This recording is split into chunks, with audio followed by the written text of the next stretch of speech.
A los 65 años, escuché a mi hijo decirle a su esposa: «Usa la tarjeta de mi madre, ella tiene 700.000 euros guardados».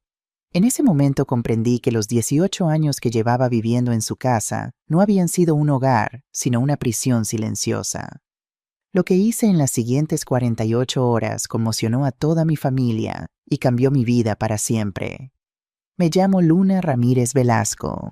Tengo 65 años y hasta hace poco vivía en una habitación tan pequeña que apenas cabía una cama individual y un armario estrecho en el piso de mi hijo Hugo en el elegante barrio de l'Eixample de Barcelona. Un apartamento precioso de techos altos y molduras modernistas por el que yo había pagado el 40% de su valor hace 18 años. Aquella mañana de marzo estaba en la cocina preparando la paella que a Hugo tanto le gustaba para el almuerzo del domingo. Mis manos nudosas por la artritis después de 45 años cosiendo para mantener a mi familia pelaban las gambas con la destreza que da la experiencia. El aroma del sofrito inundaba la cocina mientras escuchaba a lo lejos la televisión en el salón donde Hugo y Valeria, mi nuera, discutían en voz baja.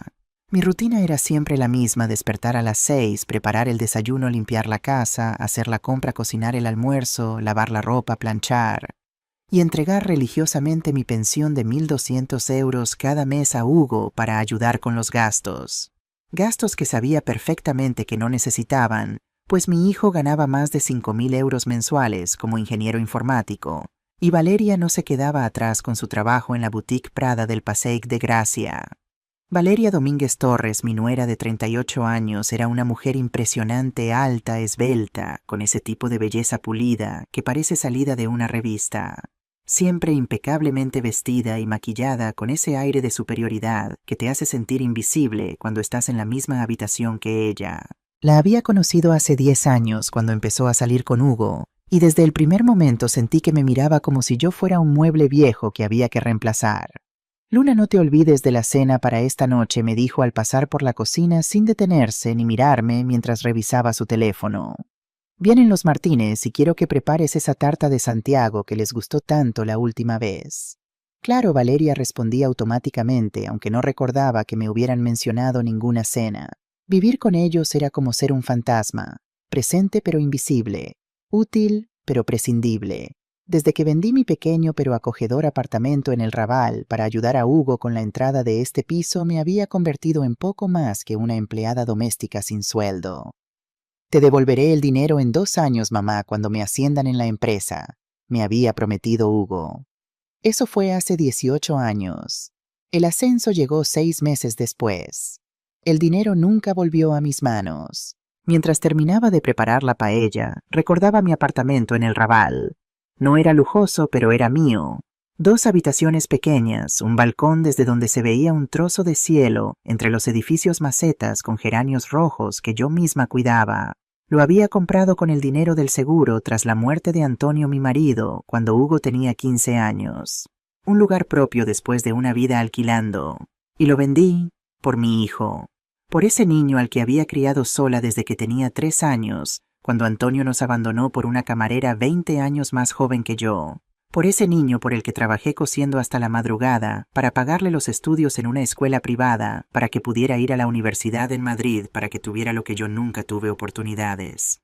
Mi pequeña pensión de costurera autónoma, 1.200 euros mensuales, desaparecía cada principio de mes en la cuenta conjunta que Hugo había insistido en que abriéramos para facilitar las cosas. Pero yo tenía mi secreto, mi pequeño acto de rebeldía. Durante años había estado guardando parte del dinero que ganaba, haciendo arreglos de ropa para las vecinas del barrio. Euro a euro había conseguido ahorrar 700.000 euros. Mi seguridad, mi libertad en potencia. Suspirando vertí el arroz en la paella y ajusté el fuego. 18 años. 18 años viviendo como una intrusa en la casa que ayudé a comprar. El arroz burbujeaba suavemente en la paellera cuando escuché las palabras que cambiarían todo.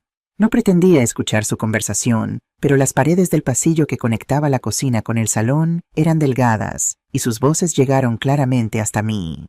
«Amor, necesito comprar ese bolso de la nueva colección». La voz de Valeria tenía ese tono meloso que usaba cuando quería algo de Hugo. «Pero no quiero usar nuestra tarjeta de crédito este mes, ya sabes que estamos ahorrando para el BMW». Hubo un momento de silencio. Luego la voz de mi hijo, clara y despreocupada: usa la tarjeta de mi madre. Ella tiene unos 700.000 euros guardados. No dirá nada. El cucharón que sostenía cayó dentro de la paellera, salpicando caldo por toda la cocina. Mis manos comenzaron a temblar incontrolablemente. ¿Cómo sabía Hugo de mi dinero? Siempre había sido extremadamente cuidadosa usando diferentes bancos, incluso uno en Andorra. ¿Estás seguro? La voz de Valeria sonaba dubitativa, pero con un matiz de excitación. ¿No se enfadará? La risa de Hugo me atravesó como un puñal. ¿Mi madre? Por favor. Vive aquí gratis, come nuestra comida, usa nuestra electricidad, nuestra agua. Es lo mínimo que puede hacer, ayudar cuando la necesitamos. Además, su voz bajó ligeramente, ya está mayor. ¿Para qué quiere tanto dinero guardado a su edad? Es mejor que lo disfrutemos nosotros ahora. Cada palabra era como un latigazo en mi alma. Gratis. Lo mínimo que puede hacer. Ya está mayor. Como si yo fuera un peso muerto, un parásito, una carga que ellos soportaban por pura bondad. Bueno, si estás seguro. Valeria parecía haber superado sus dudas iniciales. He visto unos muebles italianos que quedarían perfectos en el salón, y podríamos reformar la cocina entera. Esos armarios están tan pasados de moda. Exacto, la voz de Hugo sonaba entusiasmada. Te mereces una cocina nueva, cariño. Y yo también quiero cambiar ese sofá viejo. Siempre he querido uno de cuero auténtico. Siguieron hablando, haciendo planes para gastar M.I. dinero. M.I. vida, mis años de trabajo y sacrificio. Hablaban de reformas de muebles, de coches nuevos, mientras yo estaba allí invisible en la cocina cocinando su almuerzo como había hecho durante casi 2 décadas. Sentía que me faltaba el aire. Mi vista se nubló por las lágrimas que luchaban por salir, pero no dejé que cayeran. No todavía. Había llorado demasiadas lágrimas silenciosas en esa casa durante los últimos 18 años. 70 años de vida, 45 años cosiendo, limpiando, cocinando. Cada céntimo de esos 700.000 euros tenía una historia. Tenía sangre, sudor, noches sin dormir, espaldas doloridas, manos hinchadas. Y mi propio hijo acababa de ofrecerlos como si fueran suyos. Me apoyé en el borde de la encimera, respirando profundamente para calmar mi corazón desbocado. La paella olvidada comenzaba a pegarse al fondo de la paellera, pero ya no me importaba. En ese momento algo se rompió dentro de mí. No fue como un cristal que estalla en 1000 pedazos con un estruendo. Fue como un hilo que después de años de tensión finalmente cede.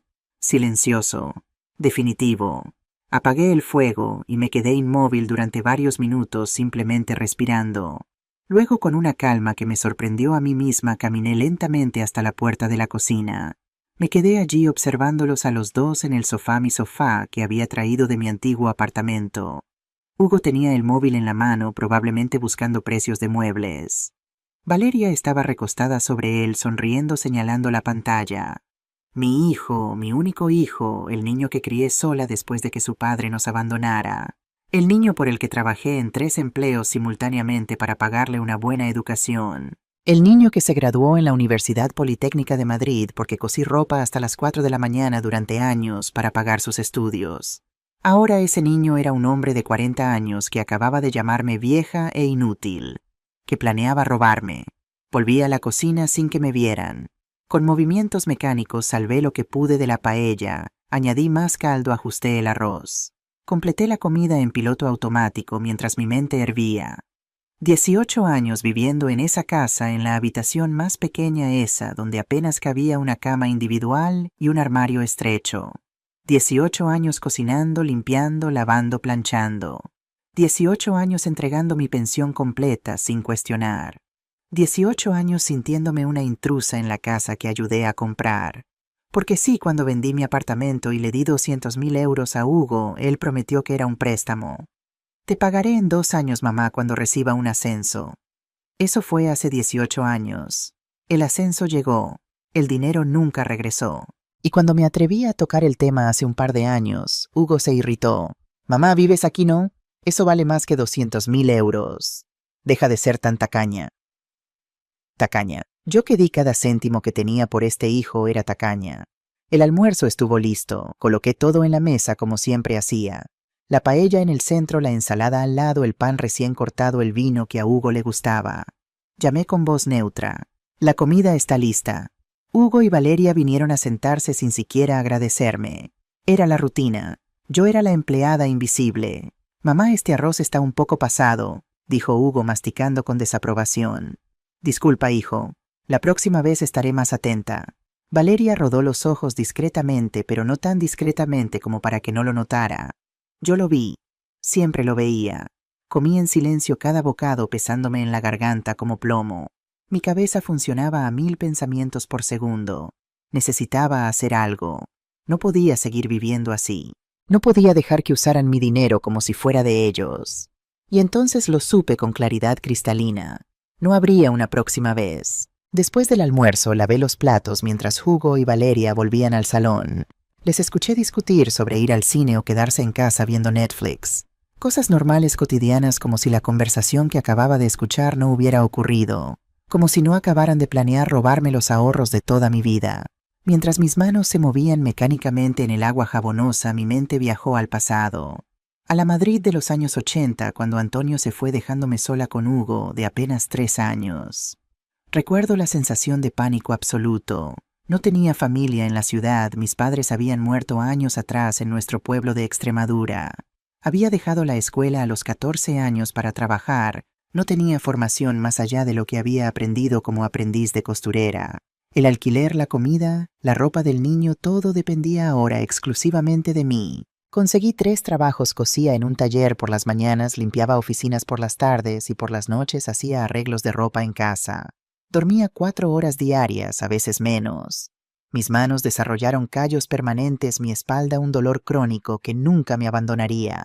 Todo por Hugo, para que nunca le faltara nada, para que no sintiera la ausencia de su padre, para que tuviera oportunidades.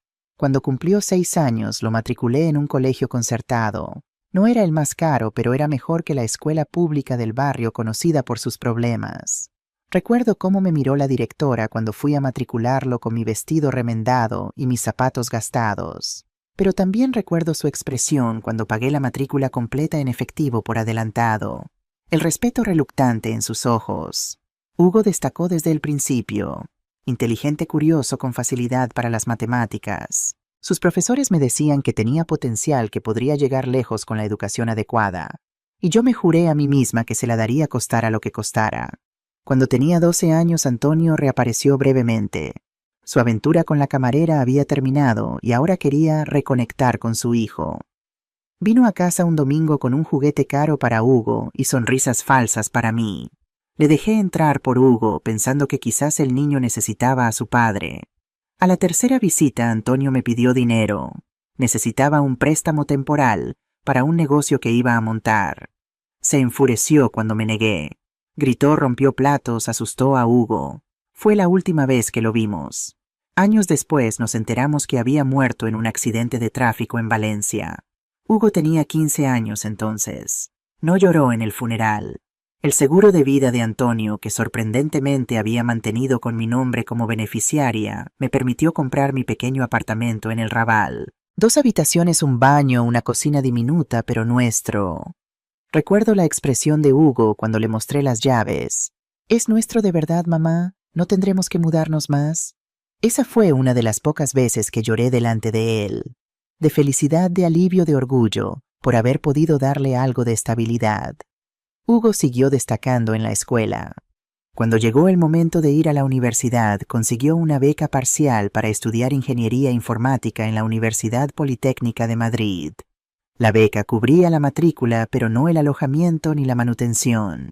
Así que durante 5 años cosí aún más, dormí aún menos para enviarle dinero cada mes. Las cartas que me escribía entonces estaban llenas de gratitud. No sé qué haría sin ti, mamá. Algún día te lo devolveré todo, te lo prometo. Gracias por creer en mí. Cuando se graduó con honores, yo estaba en la ceremonia con mi mejor vestido, uno que había confeccionado especialmente para la ocasión. Lloré de orgullo cuando recogió su diploma. Mi hijo ingeniero, primera generación universitaria en nuestra familia, consiguió un buen trabajo casi inmediatamente. Una multinacional tecnológica, un salario inicial que me pareció una fortuna. Volvió a Barcelona y alquiló un apartamento moderno en Poblenou. Venía a visitarme cada domingo, me traía regalos, me llevaba a cenar a restaurantes donde nunca me habría podido permitir entrar. Fue durante esos años cuando conoció a Valeria. Trabajaba como dependienta en una tienda de lujo de Passeig de Gracia. Guapa, sofisticada, ambiciosa. Tan diferente a las chicas con las que Hugo había salido antes.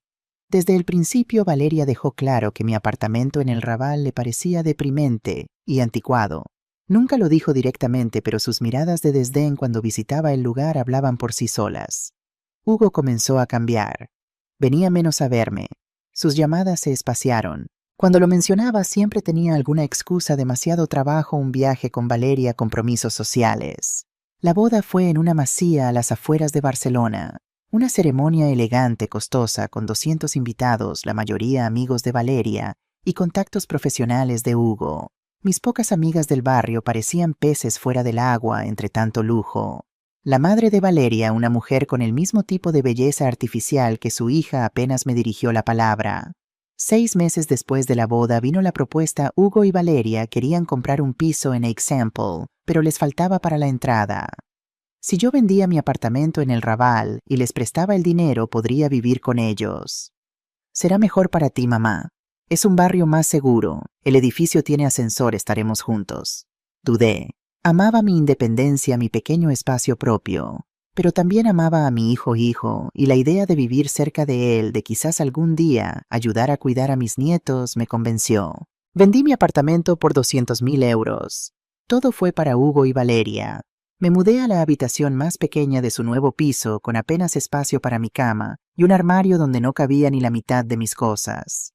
El resto lo guardaron en el trastero, pero con los años la mayoría desapareció misteriosamente durante limpiezas. Al principio no fue tan malo. Cocinaba para ellos, mantenía la casa limpia, me sentía útil. Pero gradualmente las cosas cambiaron. De ser una madre que vivía con su hijo, pasé a ser una especie de criada residente. Mis opiniones dejaron de importar. Mis necesidades eran secundarias. Mi presencia una conveniencia práctica más que bienvenida.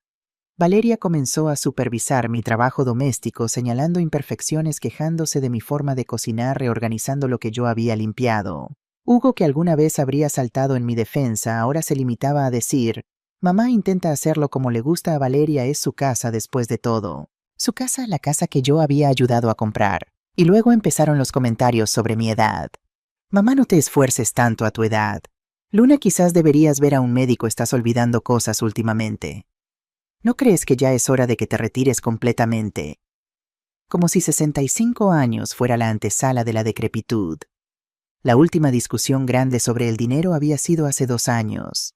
Mencioné con toda la delicadeza posible que habían pasado 16 años desde que les presté los 200.000 euros. Que quizás podrían empezar a devolverme algo ahora que ambos ganaban tan bien. La reacción de Hugo fue desproporcionada. Se enfadó, alzó la voz, me acusó de ser desagradecida. ¿Sabes cuánto costaría alquilar una habitación en este barrio? ¿Sabes cuánto cuesta la comida que consumes? ¿La electricidad? ¿El agua? Te estamos haciendo un favor, mamá. No seas tacaña. Tacaña. La palabra me dolió como una bofetada. Nunca había sido tacaña con él. Nunca. Terminé de lavar los platos y me sequé las manos en el delantal. A través de la ventana de la cocina vi el cielo de Barcelona azul y despejado. Pensé en todas las decisiones que había tomado, todas por amor a mi hijo. Un amor que me di cuenta ahora no era recíproco. No era que Hugo no me quisiera. Seguramente a su manera lo hacía. Pero me quería como se quiere a un electrodoméstico útil. No como a una persona con dignidad propia. Y ahora planeaban usar mi dinero. El dinero que había guardado euro a euro durante toda mi vida. Mi último recurso. Mi única seguridad. No, esta vez no cedería. Esa tarde, mientras Hugo y Valeria habían salido al cine, entré silenciosamente en su dormitorio. Nunca antes había invadido su privacidad de esta manera, pero después de lo que había escuchado, sentía que tenía derecho a saber más. A entender cómo habían descubierto la existencia de mi dinero guardado. Su habitación era amplia y luminosa, con una cama king size y un vestidor que era más grande que mi dormitorio entero. El contraste con mi espacio minúsculo no podía ser más evidente. No sabía exactamente qué buscaba, pero comencé a revisar los cajones de la cómoda de Valeria, con cuidado de no desordenar nada. Perfumes caros, joyas, documentos. En el fondo del último cajón, bajo una pila de pañuelos de seda, encontré una carpeta azul. Dentro había varios documentos. El primero que llamó mi atención fue una fotocopia de mi libreta bancaria, la última libreta que había usado antes de pasarme a la banca online. Mostraba algunos de mis ingresos regulares en la cuenta de Andorra, ingresos que evidenciaban un patrón de ahorro. Junto a esto había impresiones de correos electrónicos entre Hugo y un tal Sergio Mendoza que por el contenido parecía ser un detective privado. Adjunto informe sobre los movimientos financieros de Luna Ramírez Velasco. Como sospechabas, tiene una cuenta en Andorra con aproximadamente 700.000 euros acumulados en los últimos 25 años. Pequeños ingresos regulares que ha ido transfiriendo desde diferentes cuentas en España. Todo legal por lo que veo, pero definitivamente oculto de manera intencionada. Mi factura por los servicios prestados asciende a 2.500 euros, como acordamos. Saludos, Sergio. La respuesta de Hugo me heló la sangre. Perfecto, Sergio. Transferencia realizada. Esta información es justo lo que necesitábamos. Mi madre nunca ha sido buena con el dinero, y a su edad, con su salud mental empezando a fallar, no debería manejar una cantidad así. Valeria y yo nos encargaremos de que esos fondos se gestionen adecuadamente. Mi salud mental empezando a fallar. Era una mentira descarada. Estaba en plena posesión de mis facultades, y Hugo lo sabía perfectamente. Seguí revisando y encontré más documentos, una solicitud preliminar para una evaluación de incapacidad a mi nombre, sin presentar aún, folletos de residencias para ancianos, incluso un borrador de poder notarial que me haría entregar el control de mis finanzas a Hugo. Todo esto había estado ocurriendo a mis espaldas, planeando cómo quitarme mi dinero, mi independencia, mi dignidad bajo la excusa de protegerme. Con manos temblorosas tomé fotos de todos los documentos con mi viejo teléfono móvil. Luego devolví todo exactamente a su lugar y salí de la habitación tan silenciosamente como había entrado. Me senté en mi pequeña cama tratando de asimilar lo que acababa de descubrir. No era solo que quisieran usar mi tarjeta para compras caprichosas. Era mucho peor. Planeaban tomar control total de mi dinero, posiblemente internarme en alguna residencia barata mientras ellos disfrutaban de mi dinero. Mientras reflexionaba sobre esto, recordé algo más: el comportamiento extraño de Valeria en los últimos meses. Llamadas telefónicas que terminaba abruptamente cuando yo entraba en la habitación. Mensajes de texto que escondía con demasiada prisa. Horas de trabajo que no coincidían con los horarios de la tienda. Hace 3 semanas había ido a comprar al mercado de Santa Caterina y había visto algo que en ese momento no registré completamente: Valeria, sentada en la terraza de un café, cogida de la mano con un hombre que no era Hugo. En ese momento me convencí a mí misma de que debía ser un cliente importante o un amigo. Ahora, con todo lo demás que sabía, la escena adquiría un nuevo significado. Tomé mi teléfono y revisé las fotos que había tomado en ocasiones familiares. En varias de ellas, principalmente en cenas y eventos de la empresa de Hugo, aparecía un hombre alto y atractivo, que Valeria había presentado como Javier, director creativo de la marca de lujo donde ella trabajaba. En todas las fotos había algo en la forma en que se miraban. Decidí tomar una acción más directa. Valeria siempre dejaba su iPad en la mesa del salón. Lo usaba principalmente para mostrar a Hugo ideas de decoración, muebles, ropa. Nunca lo bloqueaba con contraseña porque, según decía, no tengo nada que ocultar. Con el corazón latiendo fuertemente tomé el iPad y abrí la aplicación de mensajes. Allí estaban cientos de mensajes entre Valeria y J.M. Javier Martínez, supuse. Los más recientes eran explícitos, no dejaban lugar a dudas sobre la naturaleza de su relación. No puedo esperar a que estemos juntos de verdad, sin escondernos. ¿Cuándo vas a dejar a Hugo? Has estado diciendo que lo harás desde hace un año. Pronto, te lo prometo. Estamos cerca de conseguir el control del dinero de su madre. Son 700.000 euros, Javi. Con eso podemos irnos juntos, empezar de nuevo en cualquier parte. ¿Estás segura de que podrás conseguirlo? No quiero seguir esperando indefinidamente. Hugo confía en mí ciegamente. Cree todo lo que le digo sobre su madre. Ya tenemos todos los documentos preparados. En cuanto consigamos el poder notarial, transferiremos el dinero y adiós, muy buenas. Se acabó vivir con esa vieja pesada y soportar a Hugo. Tuve que sentarme. La traición era doble. No solo planeaban robarme a mí, sino que Valeria planeaba robar a Hugo también. Usar mi dinero para escaparse con su amante. Devolví el iPad exactamente como estaba y me retiré a mi habitación. Mi mente trabajaba a toda velocidad. Esto cambiaba las cosas. Parte de mí quería correr a contarle todo a Hugo, protegerlo del engaño de Valeria, pero otra parte, la que aún dolía por sus palabras de la mañana, se preguntaba si me creería, si no se pondría del lado de Valeria de todas formas. Ya está mayor. Vive aquí gratis. Lo mínimo que puede hacer. No podía confiar en que Hugo se pondría de mi lado, no después de años dejando que Valeria me tratara como a una sirvienta, no después de olvidar convenientemente los 200.000 euros que me debía, no después de planear robarme 700.000 euros más. Tenía que protegerme a mí misma primero. Luego quizás podría ayudar a Hugo a ver la verdad sobre Valeria. Ese fue el momento en que decidí actuar por mi cuenta. No más sacrificios. No más poner a los demás primero. Era hora de pensar en mí. Esa noche apenas dormí. Daba vueltas en mi estrecha cama repasando mentalmente todo lo que había descubierto y considerando mis opciones. A las 6 de la mañana, cuando escuché a Hugo preparándose para ir a trabajar, ya había tomado mi decisión. No diría nada aún. Actuaría con cuidado paso a paso. Me levanté y preparé el desayuno como de costumbre: café, para Hugo tostadas con tomate zumo de naranja recién exprimido. Actué con normalidad, sonriendo cuando él entró en la cocina preguntándole sobre sus planes para el día. «Tengo una reunión importante hoy», dijo apenas mirándome mientras revisaba su teléfono. «No me esperes para comer». «Claro, hijo. Que tengas un buen día». Se fue sin darme un beso de despedida, algo que había sido habitual en otros tiempos, pero que hacía años que no ocurría. Valeria se levantó 2 horas más tarde. No trabajaba los lunes por la mañana. Entró en la cocina envuelta en un carísimo albornoz de seda. «Buenos días, Luna», dijo con esa falsa dulzura que usaba cuando quería algo. «¿Podrías hacerme un café?» «Por supuesto», respondí manteniendo mi papel de siempre. Mientras le servía el café, me informó de sus planes. «Hoy voy a ir de compras a El Corte Inglés. Necesito algunas cosas». Me miró con una sonrisa calculadora.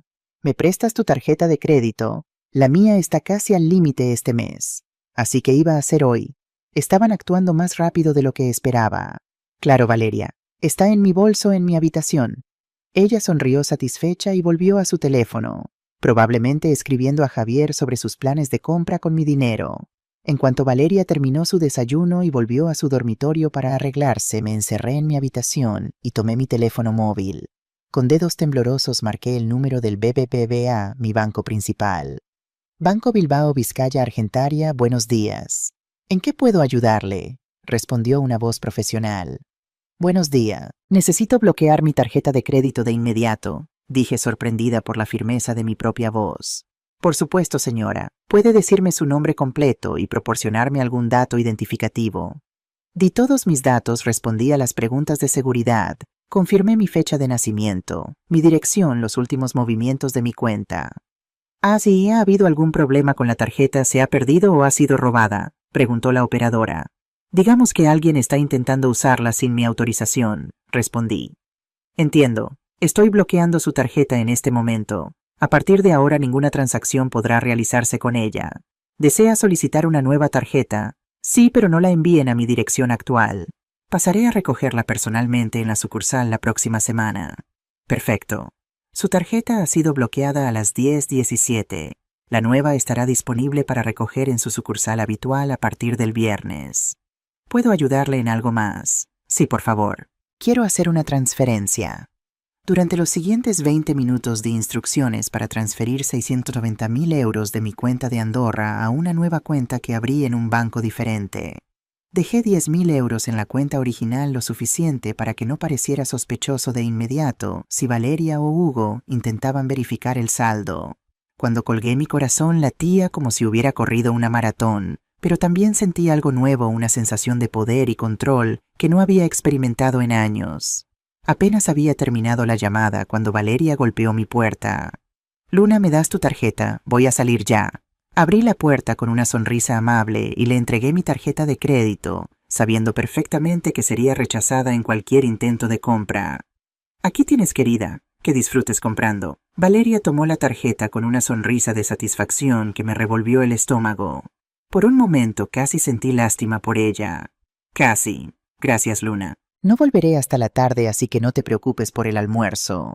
La vi marcharse elegante y confiada, sin saber que sus planes estaban a punto de desmoronarse. Ahora tenía que actuar rápido. Llamé a mi amiga Carmela Vázquez Ortega, la única persona en quien confiaba plenamente. Habíamos sido amigas durante 40 años desde que trabajamos juntas en el mismo taller de costura. Ahora, a sus 68 años, Carmela vivía sola en un pequeño pero acogedor apartamento en Gracia. Carmela, soy yo, Luna. Necesito tu ayuda. Es urgente. Luna, cariño. ¿Qué pasa? Te noto alterada. No puedo explicártelo todo por teléfono. ¿Podemos vernos hoy? Claro que sí. Ven a casa cuando quieras. Estaré allí en 1 hora. ¿Y Carmela? Gracias. Me vestí rápidamente, cogí mi documentación y las fotos que había tomado de los documentos de Hugo y Valeria y salí del apartamento. Por primera vez en 18 años no dejé una nota explicando dónde estaría o cuándo volvería. Ya no tenía que rendir cuentas a nadie. El apartamento de Carmela era un reflejo de su personalidad, colorido, acogedor, lleno de plantas y recuerdos de sus viajes. Me recibió con un abrazo fuerte y una taza de té caliente. Le conté todo: cómo Hugo y Valeria planeaban robar mi dinero, cómo habían investigado mis cuentas a mis espaldas, la infidelidad de Valeria, mi decisión de bloquear la tarjeta y transferir mi dinero. Dios mío, Luna. Carmela me tomó las manos. ¿Qué vas a hacer ahora? No lo sé exactamente, pero no puedo volver a esa casa. No puedo seguir viviendo como una prisionera. Quédate aquí, ofreció inmediatamente. Tengo espacio de sobra. Te lo agradezco, pero no puedo. Necesito mi propio lugar. Empezar de nuevo. Carmela asintió, comprendiendo. ¿Sabes qué? Hay un apartamento en alquiler en mi edificio. Es pequeño pero bonito, con mucha luz. Una habitación, un salón, cocina, un baño. La propietaria es una mujer mayor que conozco bien. Podría hablar con ella. Sentí que mi corazón se aceleraba con esperanza. ¿De verdad? Eso sería perfecto. Espera aquí, dijo Carmela, y desapareció por la puerta. Regresó media hora después con una sonrisa triunfal. Está disponible. La señora Puig dice que puedes verlo ahora mismo si quieres. Está en la 3ª planta. El apartamento era exactamente lo que necesitaba: pequeño pero luminoso, con un balcón que daba a una calle tranquila. Estaba amueblado sencillamente, pero tenía todo lo esencial. La señora Puig, una viuda de 80 años con ojos amables y una sonrisa cálida, me mostró el lugar con orgullo. Lleva un mes vacío, explicó. No me gustan las agencias inmobiliarias, prefiero alquilar a alguien de confianza. Si Carmela te recomienda eso, es suficiente para mí. El alquiler era razonable, especialmente para Barcelona. Firmamos un contrato allí mismo con Carmela como testigo. Pagué 6 meses por adelantado, lo que hizo que los ojos de la señora Puig se abrieran con sorpresa y satisfacción. Las llaves son tuyas, dijo poniendo un juego en mi mano. Bienvenida a casa, Luna. Esas palabras, bienvenida a casa, me hicieron llorar. Una casa propia de nuevo, un espacio donde nadie me haría sentir como una carga. Regresé al piso de Hugo y Valeria a media tarde, sabiendo que ella estaría de vuelta pronto de su fallido intento de compras. Comencé discretamente a recoger mis pertenencias más importantes: documentos, joyas, algunas fotos, ropa. No necesitaba mucho. Estaba terminando cuando escuché la puerta principal abrirse con un golpe furioso. Valeria había regresado. Luna, su voz resonó por todo el apartamento. Luna. Salí calmadamente de mi habitación para encontrarme con una Valeria furiosa, con el rostro enrojecido y los ojos brillantes de rabia. ¿Qué pasa con tu maldita tarjeta? La han rechazado en todas partes. Hice el ridículo en el Corte Inglés. Me miró directamente a los ojos y por primera vez no bajé la mirada. La tarjeta está bloqueada, Valeria, dije tranquilamente. Yo misma la bloqueé esta mañana. Su boca se abrió con incredulidad. ¿Qué? ¿Por qué harías eso? Porque es mi tarjeta, mi dinero, y no te di permiso para usarlo. Valeria se quedó momentáneamente sin palabras, algo que nunca había visto antes. Luego, recuperando su compostura, intentó cambiar de táctica. Luna, debe haber un malentendido. Hugo me dijo que estabas de acuerdo. No mientas, Valeria, la interrumpí. Os escuché esta mañana, a los dos, planeando usar mi dinero sin mi permiso. El color abandonó su rostro. Estabas espiando. Estaba en la cocina preparando vuestra comida como siempre hago. No necesito espiar para escuchar lo que decís sobre mí. Valeria parecía calcular sus siguientes palabras. Finalmente optó por una amenaza velada. Espera a que Hugo se entere de esto. Él sabrá qué hacer. ¿Te refieres a que llamará a Sergio Mendoza de nuevo? ¿El detective privado que contrató para investigar mis finanzas? ¿O quizás acelerará los trámites para declararme incapaz? ¿O tal vez hablará con las residencias de ancianos que habéis estado considerando? Ahora el shock en su rostro era completo. ¿Cómo? O quizás continué implacablemente, deberías preocuparte más por lo que ocurrirá cuando Hugo descubra tus planes con Javier. Cuando sepa que ibas a usar mi dinero para escaparte con tu amante. Valeria se tambaleó ligeramente apoyándose en la pared. No tienes pruebas de nada, susurró.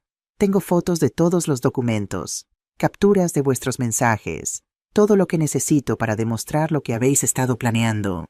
En ese momento la puerta principal se abrió nuevamente. Hugo había vuelto temprano del trabajo. ¿Qué está pasando aquí?, preguntó mirando confundido a Valeria, que parecía a punto de desmayarse, y a mí de pie con una calma que nunca antes había mostrado. Era el momento de la verdad. El momento que había temido y a la vez esperado durante todo el día. Tu esposa intentó usar mi tarjeta hoy, Hugo. La tarjeta que tú le dijiste que podía usar porque, según tus palabras, tengo 700.000 euros guardados y vivo aquí gratis. Hugo palideció, pero rápidamente intentó controlar la situación. Mamá, creo que has malinterpretado. No, Hugo, lo interrumpí. No he malinterpretado nada. Lo escuché todo. Y luego encontré los documentos. El informe del detective, los folletos de residencias, la solicitud de incapacitación. Lo sé todo. Mi hijo me miró con una mezcla de sorpresa y algo más. Vergüenza, rabia. Era difícil decirlo.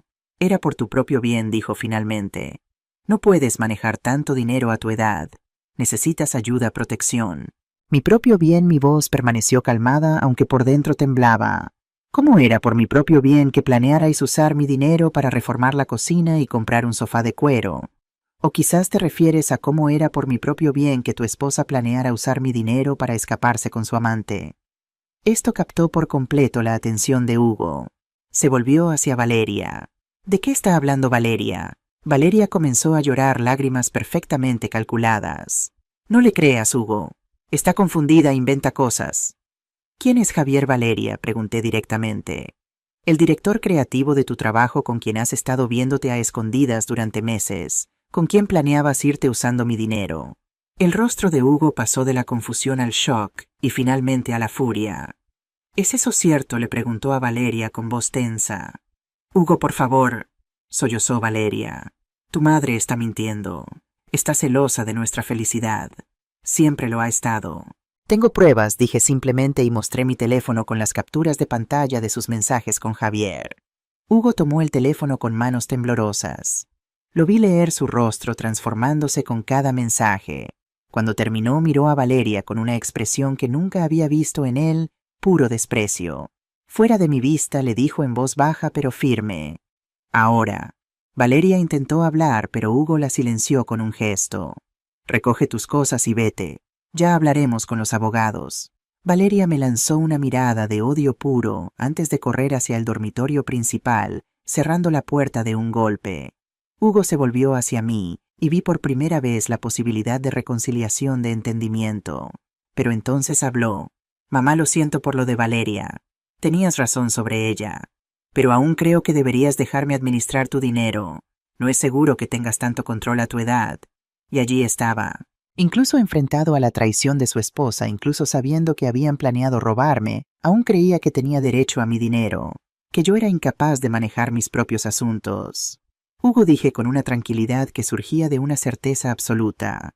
He transferido mi dinero a una nueva cuenta esta mañana. He alquilado un apartamento en Gracia. Me mudo hoy.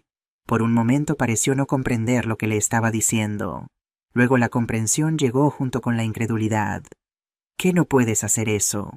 Este es tu hogar. Te necesitamos aquí. No, Hugo. Me necesitáis como sirvienta, como fuente de dinero. No como madre, no como persona.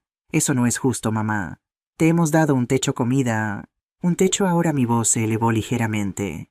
El techo que ayudé a pagar con los 200.000 euros que nunca me devolviste. La comida que yo misma compro y cocino cada día. Pero, ¿dónde irás? ¿Cómo vivirás sola? Como viví los 40 años antes de venir aquí, Hugo. Con dignidad. Con independencia. En ese momento el timbre sonó. Era Carmela puntual como siempre que venía con un taxi para ayudarme con mis cosas. Esta es mi amiga Carmela, la presenté cuando abrí la puerta. Viene a ayudarme con la mudanza. Hugo parecía completamente perdido, como un niño que no comprende por qué le quitan un juguete. Mamá, piénsalo bien. No tomes decisiones precipitadas. He pasado 18 años pensándolo, hijo. No es una decisión precipitada. Carmela y yo recogimos mis pocas pertenencias, algo de ropa, algunos libros, mis documentos. Todo cabía en 2 maletas medianas. Toda una vida reducida a tan poco. Cuando estábamos a punto de salir, Hugo hizo un último intento. Mamá, por favor. Su voz se quebró un poco. Te quiero. Eres mi madre. Por un momento casi vacilé. Casi cedí ante ese niño pequeño que una vez juré proteger con mi vida. Pero entonces recordé sus palabras: ya está vieja. Vive aquí gratis. Lo mínimo que puede hacer. Yo también te quiero, Hugo. Siempre lo haré. Pero ahora necesito quererme a mí misma también. Y con eso Carmela y yo salimos del apartamento, dejando a Hugo parado en la puerta por primera vez en su vida adulta, sin palabras y sin control. Mientras el taxi nos llevaba a mi nuevo apartamento en Gracia, miré por la ventana a la Barcelona que tanto amaba. Las calles de l'Eixample, anchas y arboladas, dieron paso a las callejuelas más estrechas y pintorescas de Gracia. Sentía una mezcla extraña de emociones, miedo, tristeza, pero sobre todo una sensación abrumadora de libertad, como si hubiera estado conteniendo la respiración durante 18 años y finalmente pudiera respirar profundamente. Carmela apretó mi mano en silencio, ofreciendo su apoyo sin palabras. Va a ser difícil al principio, dije en voz baja. Lo será, asintió ella, pero estarás bien. Eres la mujer más fuerte que conozco, Luna. El taxi se detuvo frente a mi nuevo edificio. Miré hacia arriba a las ventanas que ahora eran mías. Mi nuevo comienzo, mi libertad.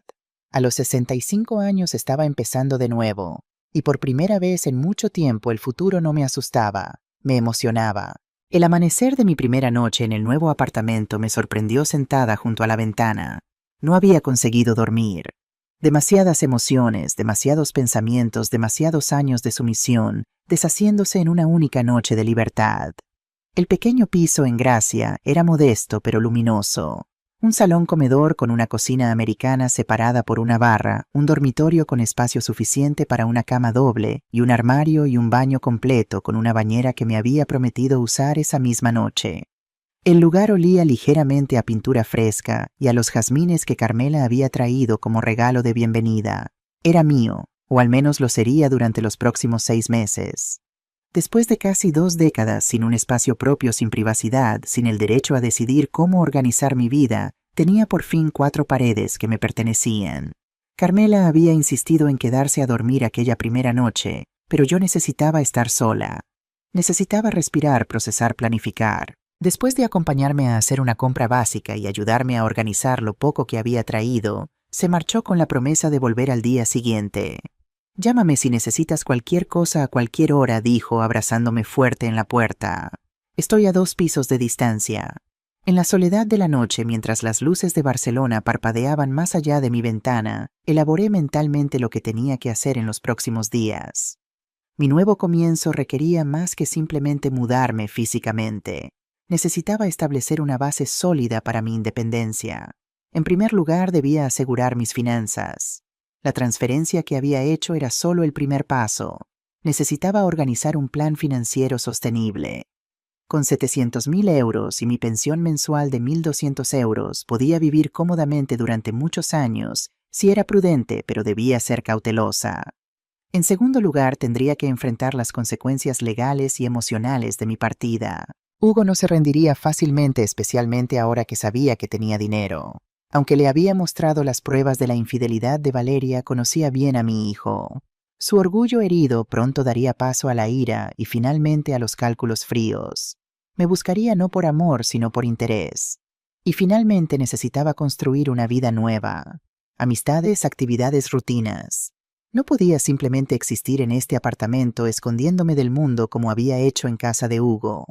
A las 7 de la mañana, cuando los primeros rayos de sol comenzaban a iluminar las estrechas calles del barrio, tomé mi teléfono móvil y llamé a un número que había guardado cautelosamente.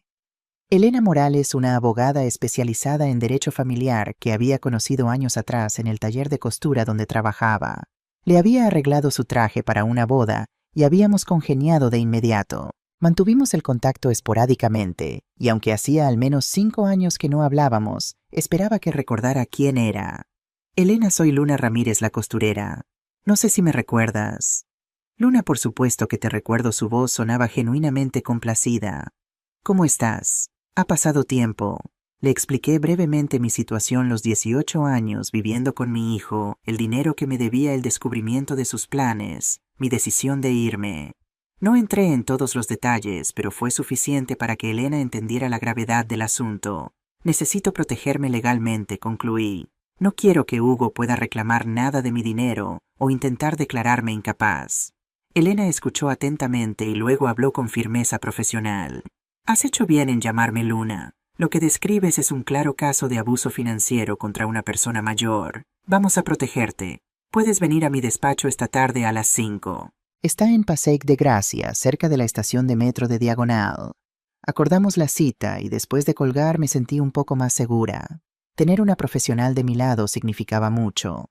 Pasé el resto de la mañana explorando mi nuevo barrio. Gracia era un mundo completamente diferente a l'Eixample. Mientras el L'Eixample era elegante, ordenado con sus amplias avenidas y edificios modernistas de altura, uniforme, Gracia conservaba el encanto de un pueblo dentro de la ciudad. Calles estrechas y sinuosas plazas llenas de vida, pequeños comercios locales, en lugar de tiendas de lujo. La gente se saludaba por la calle, los camareros conocían a sus clientes habituales por su nombre, los ancianos tomaban el sol en los bancos mientras vigilaban a los niños que jugaban. Mi edificio estaba a solo 2 manzanas de la Plaza del Sol, uno de los corazones palpitantes del barrio. Encontré una panadería donde el pan olía como el que hacía mi madre, una frutería donde una señora mayor me recomendó las mejores naranjas para zumo y una pequeña mercería que me hizo pensar inmediatamente en volver a coser. Fue en esa mercería donde tuve una idea. Mientras examinaba los hilos y las telas, la dueña, una mujer de unos 60 años llamada Montserrat, se acercó a preguntarme si necesitaba ayuda. Soy costurera, le dije. O lo era durante muchos años. Los ojos de Montserrat se iluminaron. ¡Qué maravilla! Sabes, estoy buscando a alguien que pueda hacer arreglos para los clientes. Mi costurera se jubiló hace 3 meses y no he encontrado reemplazo. Tengo una pequeña habitación en la trastienda con una máquina de coser. Intercambiamos números y quedamos en hablar pronto. No necesitaba trabajar por el dinero, pero la idea de volver a coser, de ser útil, de tener un propósito, me resultaba increíblemente atractiva. A las 5 en punto estaba en el despacho de Elena Morales, un espacio elegante pero acogedor en un edificio modernista. Elena había envejecido bien, apenas unas canas más, y algunas líneas de expresión alrededor de los ojos marcaban el paso del tiempo. Me recibió con un abrazo cálido y me invitó a sentarme. Durante las 2 horas siguientes le conté toda la historia, esta vez sin omitir ningún detalle. Le mostré las fotos de los documentos que había encontrado en el cajón de Valeria, las capturas de pantalla de los mensajes, le expliqué sobre los 200.000 euros que nunca me devolvieron. Elena tomó notas meticulosamente, a veces frunciendo el ceño, otras veces asintiendo con expresión seria. Luna, tengo que ser clara contigo, dijo finalmente. Lo que Hugo y Valeria estaban planeando es potencialmente delictivo. Contratar a un detective privado para investigar tus cuentas sin tu consentimiento, preparar documentos de incapacitación basados en mentiras, intentar apropiarse de tu dinero. Podrías presentar cargos si quisieras. La idea me horrorizó. A pesar de todo, Hugo seguía siendo mi hijo. No quiero presentar cargos. Solo quiero asegurarme de que no puedan tocar mi dinero o forzarme a volver. Elena asintió comprensivamente. Entiendo. En ese caso vamos a enfocarnos en protegerte. Primero necesitamos documentar oficialmente que estás en pleno uso de tus facultades mentales. Tengo un psicólogo forense de confianza que puede hacerte una evaluación completa. Luego redactaremos un poder notarial preventivo donde designarás a alguien de tu absoluta confianza para tomar decisiones por ti en caso de que realmente llegaras a perder capacidad en el futuro. Así Hugo nunca podrá intervenir. Puedo nombrar a Carmela, es mi mejor amiga. Por supuesto. También prepararemos un testamento claro que detalle exactamente cómo quieres que se distribuyan tus bienes. Y finalmente te recomendaría abrir una cuenta en un banco diferente a donde Hugo no tenga acceso y establecer un sistema de alertas para cualquier intento de acceso no autorizado. Ya transferí casi todo mi dinero a una nueva cuenta esta mañana, le dije. Elena sonrió claramente impresionada. Excelente. Has actuado rápido y eso es bueno. Ahora solo nos queda formalizar todo legalmente para que estés completamente protegida. Cuando salí del despacho de Elena con una lista de pasos a seguir y la siguiente cita ya programada, sentí como si se hubiera quitado un peso enorme de mis hombros. Tenía un plan. Tenía ayuda profesional. Tenía un camino claro por delante. Esa noche por primera vez en 18 años me di un largo baño caliente sin preocuparme por cuánto tardaría sin escuchar a nadie golpeando la puerta con impaciencia, sin tener que disculparme por ocupar el baño demasiado tiempo. Sumergida en agua perfumada con sales que había comprado en una pequeña tienda cerca de la Plaza del Sol, lloré. Lágrimas de alivio, de liberación, pero también de dolor, porque a pesar de todo una parte de mí seguía amando a Hugo. Una parte de mí recordaba al niño pequeño que corría a mis brazos cuando volvía del trabajo, al adolescente que me mostraba orgulloso sus notas, al joven que me abrazó llorando el día de su graduación susurrando, «Lo hemos conseguido, mamá». ¿Cuándo y cómo se había convertido en este hombre que veía a su madre como una cuenta bancaria ambulante? ¿En qué momento había dejado de verme como una persona con deseos, necesidades y derechos propios? Con esas preguntas sin respuesta me quedé dormida esa noche, arrullada por los sonidos de un barrio nuevo, en una cama que ahora era realmente mía. Los días siguientes transcurrieron en una mezcla de actividad frenética y momentos de duda abrumadora. Por las mañanas me ocupaba de los trámites legales que Elena había recomendado. Visité al psicólogo forense, el Dr. Ferran Casals, un hombre de unos 50 años, con una actitud tranquilizadora y una mirada amable pero perspicaz. Durante 3 horas respondí a preguntas, completé pruebas, conversé sobre mi vida, mis decisiones, mis planes. Al final me miró con una sonrisa y dijo: «Señora Ramírez, no solo está usted en pleno uso de sus facultades mentales, sino que muestra una notable claridad de pensamiento y resiliencia emocional.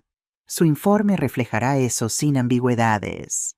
Con el informe del Dr. Casals en mano, Elena y yo nos reunimos con un notario en su despacho cerca de la Plaza Cataluña. Firmé un poder notarial preventivo nombrando a Carmela como mi representante legal en caso de incapacidad y redacté un testamento detallado donde dejaba mis bienes divididos entre varias causas benéficas, con una pequeña parte para Hugo, condicionada a que respetara mis decisiones de vida.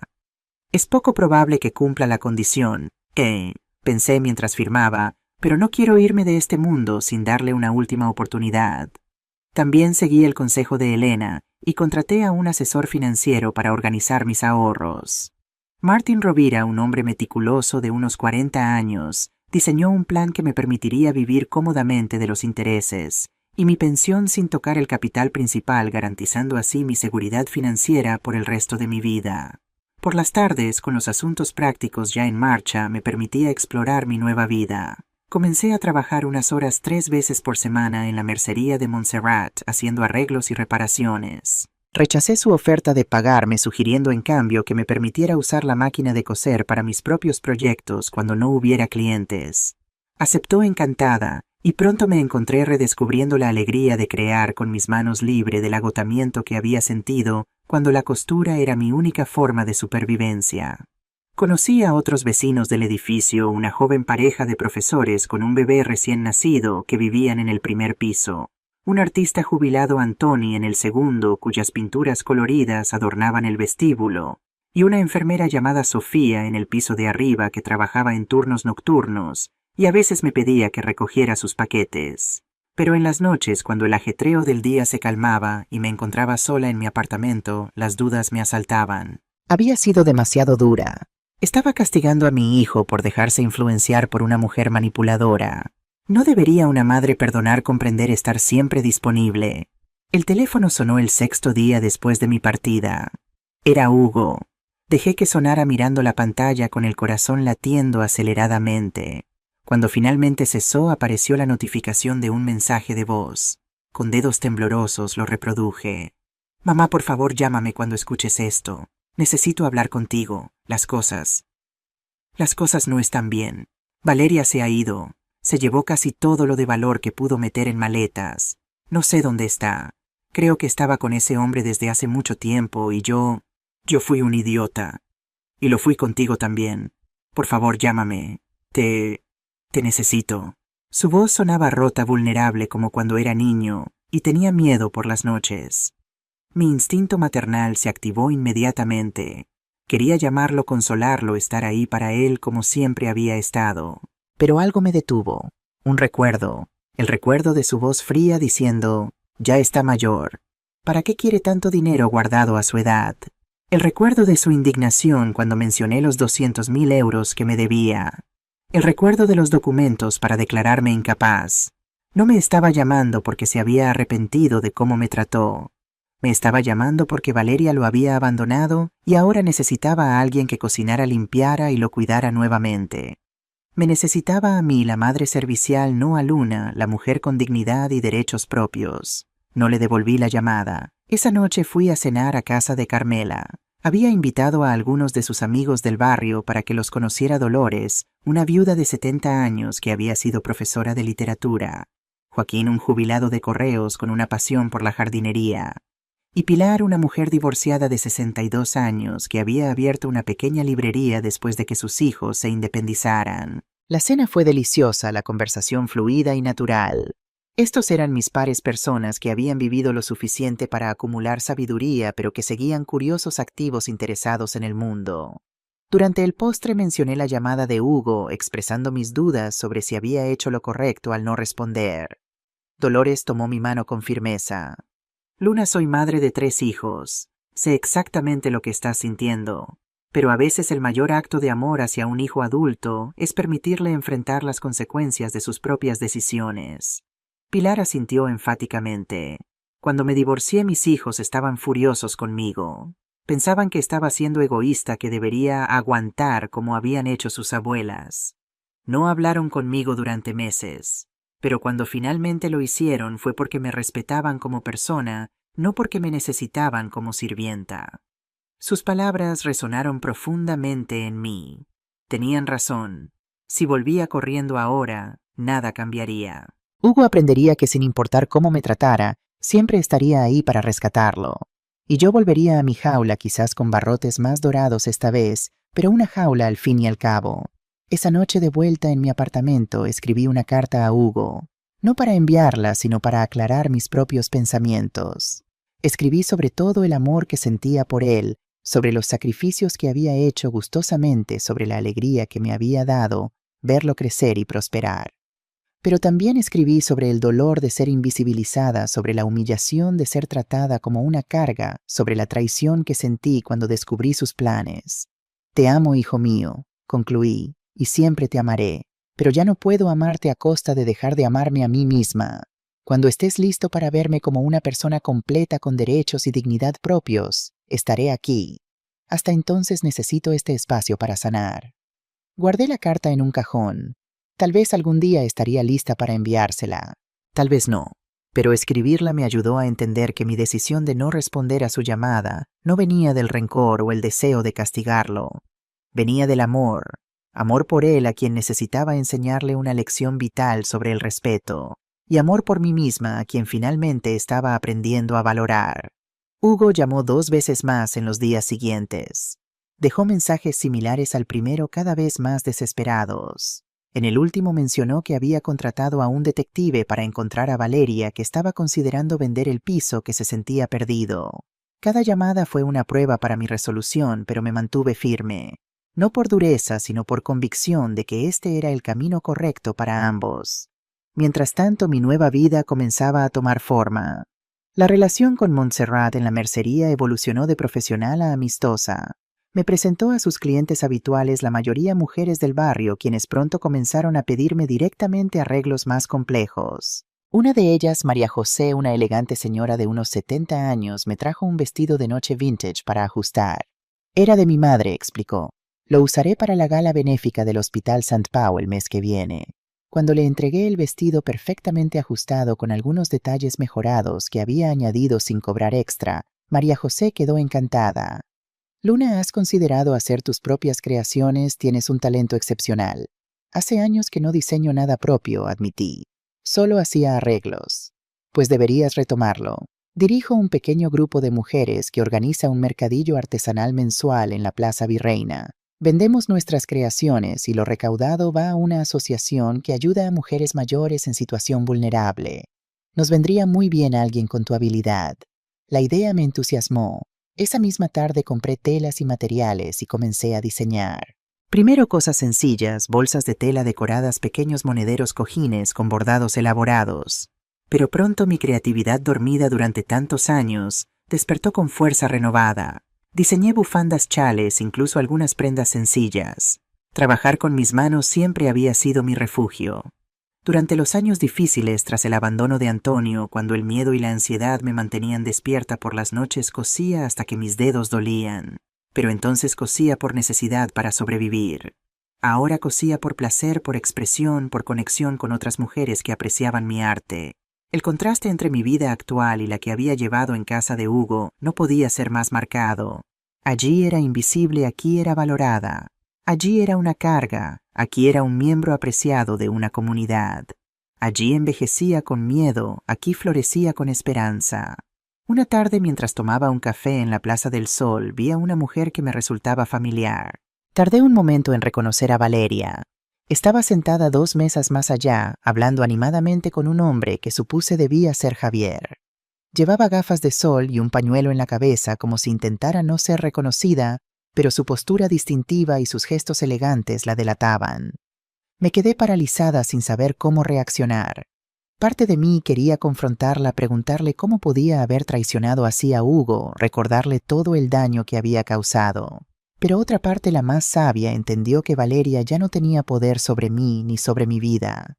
Era simplemente una mujer más en Barcelona viviendo sus propias decisiones, enfrentando sus propias consecuencias.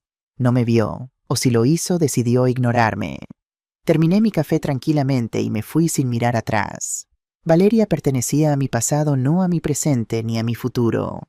Esa noche dormí profundamente y sin sueños por primera vez desde que dejé la casa de Hugo. Un sueño reparador, el sueño de alguien que ha hecho las paces con sus decisiones. A pesar de mi nueva vida, aún quedaban cabos sueltos que atar con mi existencia anterior. Aunque había traído conmigo mis documentos más importantes y algunas pertenencias personales, todavía quedaban cosas en el piso de Hugo. Cosas que, si bien no eran valiosas económicamente, tenían un significado emocional para mí: fotografías antiguas, algunos recuerdos de mis padres, libros que había coleccionado a lo largo de los años. Elena, mi abogada, sugirió que no fuera sola a recogerlas. «Déjame enviar a un asistente contigo», ofreció. «Alguien que pueda ser testigo de que todo se desarrolla correctamente y que puede ayudarte a transportar tus cosas». Pero yo quería evitar cualquier enfrentamiento adicional. En cambio, decidí escribir una carta formal a Hugo, solicitando que me permitiera recoger mis pertenencias restantes en una fecha específica, cuando supiera que él estaría trabajando. La carta fue breve y directa. «Hugo, necesito recoger algunas pertenencias personales que quedaron en el piso. Vendré el próximo miércoles a las 10 de la mañana cuando normalmente estás en la oficina. Si esta fecha no te conviene, por favor, házmelo saber con antelación. No es mi intención causar más conflictos. Solo quiero recuperar algunos objetos de valor sentimental para mí». Luna, envié la carta por correo certificado para tener constancia de que la había recibido. No estaba segura de si respondería o cómo. Para mi sorpresa, 3 días después recibí un mensaje de texto. «Mamá, puedes venir cuando quieras. Te dejaré las llaves con el portero ese día. Podríamos hablar después si quieres. Hugo». El tono conciliador me sorprendió. ¿Era sincero o solo una estrategia imposible saberlo sin verlo cara a cara, y no estaba lista para eso todavía? Respondí con un simple «gracias. Te confirmaré la hora exacta más adelante». Neutral, ni frío ni cálido. No quería alimentar falsas esperanzas ni en él ni en mí misma. Durante los días siguientes me preparé mentalmente para volver a ese lugar que había sido mi cárcel durante 18 años. Sabía que sería emocionalmente difícil, no solo por la posibilidad de encontrarme con Hugo, sino por enfrentarme a los recuerdos buenos y malos que habitaban en esas paredes. Carmela insistió en acompañarme. «No deberías ir sola, Luna. No es solo por si Hugo está allí, es por el peso emocional de volver». Acepté su oferta agradecida no solo por su apoyo práctico, sino por su comprensión intuitiva de lo que significaba para mí este paso. El día anterior a la visita programada recibí otra sorpresa. Un correo electrónico de Hugo con un asunto que me dejó sin aliento. Lo siento. Tardé casi 1 hora en reunir el valor para abrirlo. Cuando finalmente lo hice, me encontré con un texto extenso y emotivo. Mamá, he estado pensando mucho desde que te fuiste. Al principio estaba enfadado y confundido. No podía entender cómo habías podido abandonarnos así, especialmente cuando más te necesitaba con Valeria, yéndose como lo hizo. Pero cada día que pasa entiendo mejor tus razones. He tenido que cocinar, limpiar, ocuparme de todo yo solo. Cosas que tú hacías silenciosamente todos los días durante 18 años sin que yo lo apreciara realmente. También he tenido tiempo para reflexionar sobre cómo te hemos tratado, sobre los 200.000 euros que nunca te devolví, sobre cómo permitía que Valeria te hablara, sobre lo que dije ese día sobre tu dinero. No tengo excusas, mamá, solo vergüenza. Dejé que Valeria me influenciara así, pero la responsabilidad es completamente mía. Yo elegí creerle cuando sugería que estabas perdiendo capacidades. Yo elegí ignorar tus necesidades y deseos. Yo elegí tratarte como a una empleada y no como a mi madre. No te pido que vuelvas. Entiendo que has comenzado una nueva vida y que necesitas ese espacio y esa independencia. Solo te pido que consideres cuando estés lista darme la oportunidad de demostrarte que puedo cambiar, que quiero cambiar. He empezado a ver a un terapeuta. Me está ayudando a entender patrones en mi comportamiento que se remontan a la forma en que papá nos trató. No es una justificación, solo una explicación que estoy tratando de comprender. Mañana no estaré en el piso cuando vengas. Quiero respetar tu espacio, pero he dejado algo para ti en tu antiguo dormitorio. Espero que lo aceptes como un primer paso muy pequeño hacia la reparación de todo el daño que he causado. Con amor y arrepentimiento, Hugo. Las lágrimas corrían por mis mejillas cuando terminé de leer. No porque sus palabras hubieran borrado mágicamente todo el dolor, sino porque por primera vez en años parecía haber un destello del Hugo que conocía del hijo al que había criado para ser reflexivo y honesto. Era genuino. Era simplemente una maniobra para recuperar acceso a mi dinero o a mis servicios domésticos. El tiempo lo diría, pero decidí concederle al menos el beneficio de la duda. No respondí al correo. Algunas cosas necesitaban ser procesadas en silencio, y esta era una de ellas. El miércoles por la mañana, Carmela y yo nos encontramos frente al elegante edificio de Lake Sample, donde había pasado casi 2 décadas de mi vida. El portero don Felipe me saludó con una sonrisa cálida. Doña Luna, qué alegría verla. Don Hugo me dejó esto para usted, dijo, entregándome un juego de llaves. Me pidió que le dijera que puede tomarse todo el tiempo que necesite. Subimos en el ascensor en silencio. Con cada piso que ascendíamos sentía que mi estómago se tensaba más y más. Cuando finalmente abrí la puerta del apartamento me golpeó una mezcla de familiaridad y extrañeza. Todo estaba igual, pero de alguna manera diferente. Tal vez porque ahora lo veía con los ojos de alguien que había escapado, no de alguien atrapada. El apartamento estaba impecablemente limpio, más de lo que solía estar cuando yo vivía allí. Me preguntó si Hugo habría contratado a alguien o si realmente estaba haciendo el trabajo él mismo como sugería su correo. Nos dirigimos primero a mi antigua habitación. La cama estaba perfectamente hecha, las cortinas abiertas, dejando entrar la luz del sol. Y sobre la mesita de noche un sobre y una pequeña caja envuelta. Te esperaré en el salón, dijo Carmela discretamente, dándome privacidad para este momento. Abrí primero el sobre. Dentro había un cheque por 200.000 euros y una nota breve, lo que siempre fue tuyo. Con intereses calculados al 3% anual durante 18 años debería ser más, pero es un comienzo. El gesto me conmovió más de lo que esperaba. No porque necesitara el dinero ahora, sino porque representaba un reconocimiento tangible de la deuda no solo financiera, sino moral que Hugo tenía conmigo. La pequeña caja contenía un guardapelo de plata antiguo. Lo reconocí de inmediato, había pertenecido a mi madre y luego a mí. Lo había dado por perdido años atrás durante una de las muchas reorganizaciones de Valeria. Dentro estaba la misma foto en miniatura, mis padres jóvenes y sonrientes el día de su boda. Tuve que sentarme en la cama para recuperar la compostura. Este pequeño objeto representaba tanto mi historia, mis raíces, la conexión con quienes había sido antes de convertirme en la madre de Hugo o la suegra de Valeria. Era Luna Ramírez Velasco, hija de Teresa y Ramón, una mujer con su propia historia. Me sequé las lágrimas y comencé la tarea que había venido a hacer. Con la ayuda de Carmela recogí fotografías, libros, algunos recuerdos familiares, ropa que aún podía usar. Todo cabía en 4 cajas medianas, una vida reducida a tan poco espacio.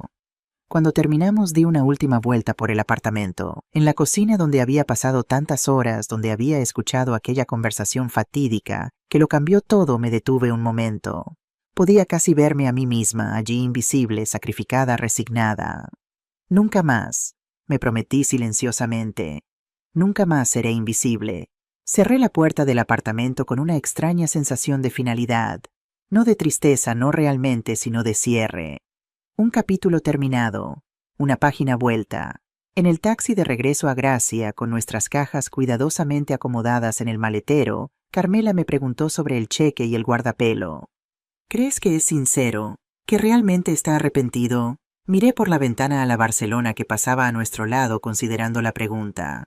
Creo que está empezando a entender, dije finalmente. Si es sincero o no, si el cambio será duradero o no, solo el tiempo lo dirá. Pero por ahora me quedo con esto, ha dado un primer paso. Y yo también. A medida que mi vida en Gracia se establecía, los días adquirieron un ritmo tranquilo pero satisfactorio.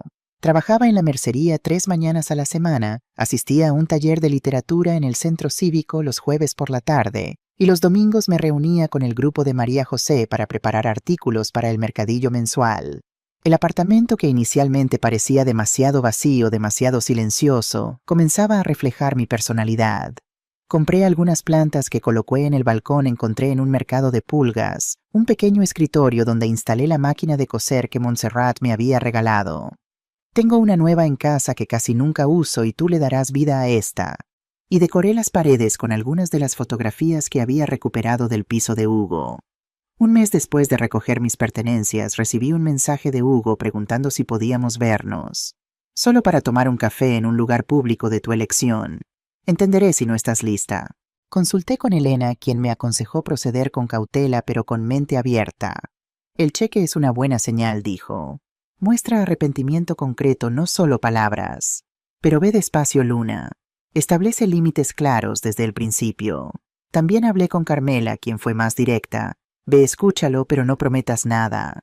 Y definitivamente no menciones dónde vives exactamente. Acepté verlo en una cafetería cerca de Plaza Cataluña, un terreno neutral que no estaba ni en su barrio ni en el mío. Elegí una mesa en la terraza donde me sentía menos claustrofóbica y podía observar a la gente pasar, un recordatorio constante de que existía un mundo entero más allá de esta conversación difícil. Hugo llegó puntualmente, algo inusual en él. Se veía diferente, más delgado, con el pelo ligeramente más largo y menos pulido de lo habitual, con una barba incipiente que nunca antes le había visto. Sus ojos, sin embargo, mostraban una claridad que me sorprendió. Mamá, dijo simplemente al sentarse, como si esa palabra contuviera todo lo que quería expresar. Hugo, respondí manteniendo mi voz neutra. Te ves diferente. Sonrió débilmente. Muchas cosas han cambiado. Yo he cambiado, o estoy intentándolo al menos. La camarera se acercó y pedimos un café con leche para él, un té de hierbas para mí. Cuando se alejó, Hugo sacó un sobre del bolsillo de su chaqueta. Antes de nada quería darte esto, dijo deslizándolo sobre la mesa. No es una estrategia ni un intento de comprarte. Solo es lo justo. Dentro había otro cheque, esta vez por 100.000 euros. ¿Qué es esto?, pregunté genuinamente confundida. Es mi parte del dinero que te debo, explicó. Valeria tenía sus propios ingresos y ahorros, y ambos usamos tu dinero para la entrada del piso. Calculé que mi parte de la deuda, incluidos los intereses justos, sería de unos 300.000 euros. Ya te di 200.000, esto es parte del resto. Estoy vendiendo algunas inversiones para completar lo que falta. Me quedé sin palabras. No era solo la cantidad, era el reconocimiento de la deuda, la responsabilidad asumida sin excusas. No es necesario, Hugo. El primer cheque ya fue más que suficiente. No lo fue, dijo con firmeza. Es lo mínimo que puedo hacer. Y sé que no compra tu perdón ni tu confianza. Eso tengo que ganármelo de otras maneras, con tiempo y acciones constantes. Hablamos durante casi 2 horas. Me contó sobre su terapia, sobre cómo estaba desenterrando patrones de pensamiento y comportamiento arraigados desde la infancia. Me habló de cómo la traición de Valeria, aunque dolorosa, había sido una especie de despertar para él. Me utilizó, dijo, sin autocompasión. Pero yo te utilicé a ti primero. Es un patrón que necesitaba romper. También me habló de cambios prácticos en su vida. Había contratado a una mujer para limpiar el apartamento 2 veces por semana, pagándole un salario justo. Estaba aprendiendo a cocinar tomando clases en un centro cultural. Estaba considerando vender el apartamento demasiado grande para él solo y lleno de recuerdos complicados.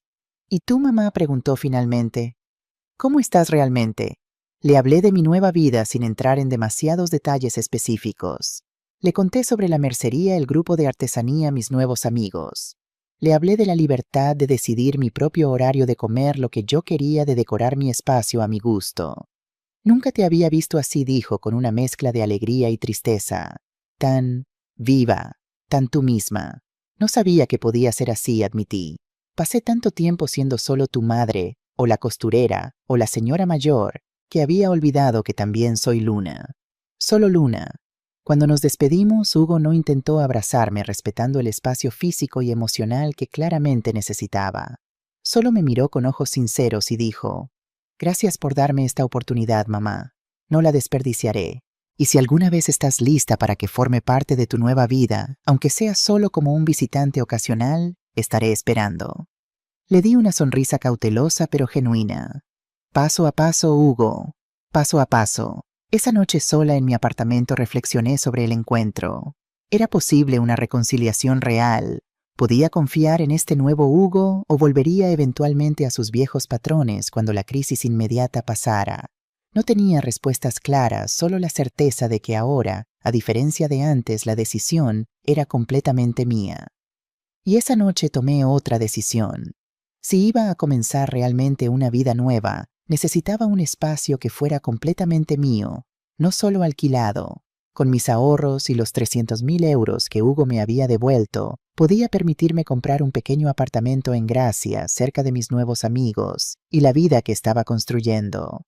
Al día siguiente contacté con una agente inmobiliaria recomendada por Dolores y comencé la búsqueda. Me tomaría mi tiempo, evaluaría cuidadosamente mis opciones, pero daba este paso con la confianza de quien sabe exactamente lo que quiere y, más importante aún, lo que no quiere. Este sería mi último acto de verdadera independencia, crear un hogar que fuera completa y legalmente mío. Un espacio donde envejecer con dignidad, rodeada de personas que me valoraban por quien era, no por lo que podía hacer por ellos. Era un pensamiento a la vez aterrador y exhilarante. Como todo en mi nueva vida. 3 meses después de mi salida de la casa de Hugo, encontré el apartamento perfecto. Estaba en una calle tranquila, cerca de la Plaza de la Virreina, en un edificio antiguo pero bien mantenido, con un encantador patio interior lleno de plantas. Era un segundo piso con ascensor importante considerando mi edad, y tenía 2 habitaciones pequeñas pero luminosas, un salón comedor acogedor, una cocina funcional y un balcón donde podría tener mis propias plantas y quizás incluso un pequeño huerto de hierbas aromáticas. El precio estaba dentro de mi presupuesto, especialmente después de la devolución de Hugo, y la agente inmobiliaria, una mujer eficiente llamada Claudia, me aseguró que el proceso sería sencillo, dado que podía pagar en efectivo, sin necesidad de hipoteca. «Es poco común que una mujer de su edad compre sola», comentó mientras firmábamos los papeles preliminares. «Normalmente vemos a personas mayores vendiendo para mudarse con familiares, o a residencias, no al revés». «No soy una mujer común», respondí con una sonrisa que debió transmitir más de lo que pretendía, porque Claudia me miró con una especie de respeto renovado. «No, ciertamente no lo es, y eso es refrescante». Elena revisó todos los documentos antes de que firmara cualquier cosa definitiva, asegurándose de que mis intereses estuvieran protegidos. También me ayudó a establecer un testamento actualizado que especificaba claramente cómo quería que se manejara el apartamento después de mi muerte. «Quiero que vaya a una fundación que ayude a mujeres mayores a mantener su independencia», le expliqué. «Mujeres como yo, que quizás no tengan los recursos que he tenido la suerte de acumular».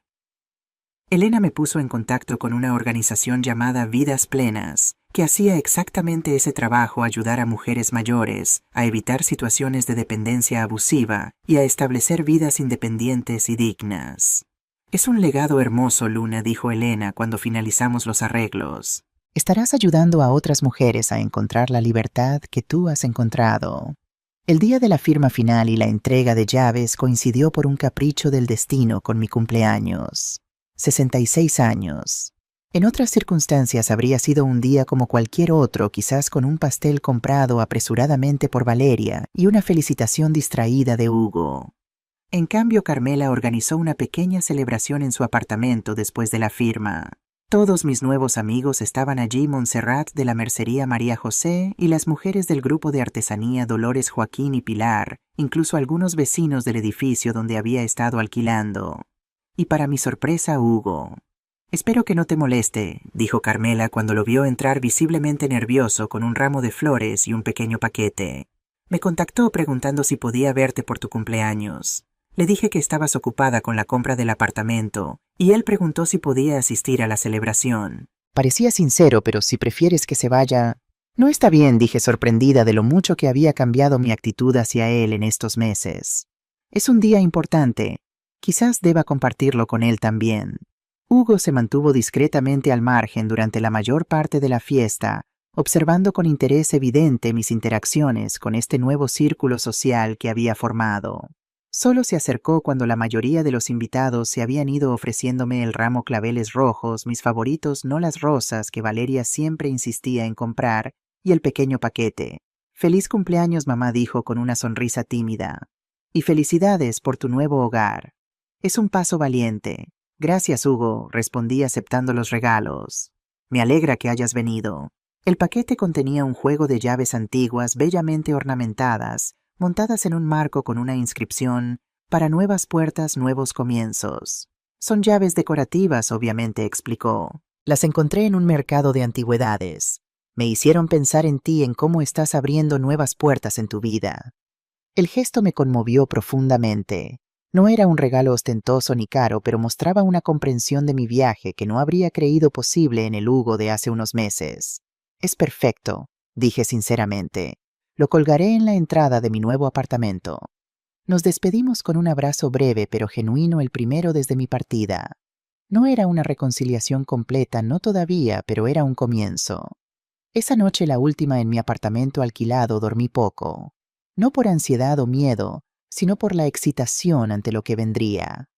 Al amanecer me senté junto a la ventana con una taza de té humeante, observando cómo la ciudad despertaba. Recordé aquella mañana 3 meses atrás, cuando había escuchado a Hugo y Valeria planeando usar mi dinero. Cómo ese momento había roto algo dentro de mí, pero también había liberado una fuerza que no sabía que poseía. Si no hubiera escuchado esa conversación, pensé, ¿seguiría allí? ¿Seguiría siendo invisible, viviendo a medias, esperando migajas de reconocimiento? No había forma de saberlo, pero sí sabía que no cambiaría nada de lo que había ocurrido desde entonces. Ni el dolor, ni el miedo, ni la incertidumbre. Todo ello me había conducido aquí, a este momento, a esta mujer en la que me estaba convirtiendo: Luna Ramírez Velasco, 66 años, propietaria, artesana, amiga, mentor, mujer libre. A mediodía, Carmela vino a ayudarme con las últimas cajas. El taxi nos esperaba abajo para llevarnos a mi nuevo hogar, donde un pequeño grupo de amigos se reuniría más tarde para una ceremonia de inauguración informal. Antes de cerrar la puerta por última vez, me detuve un momento y miré alrededor.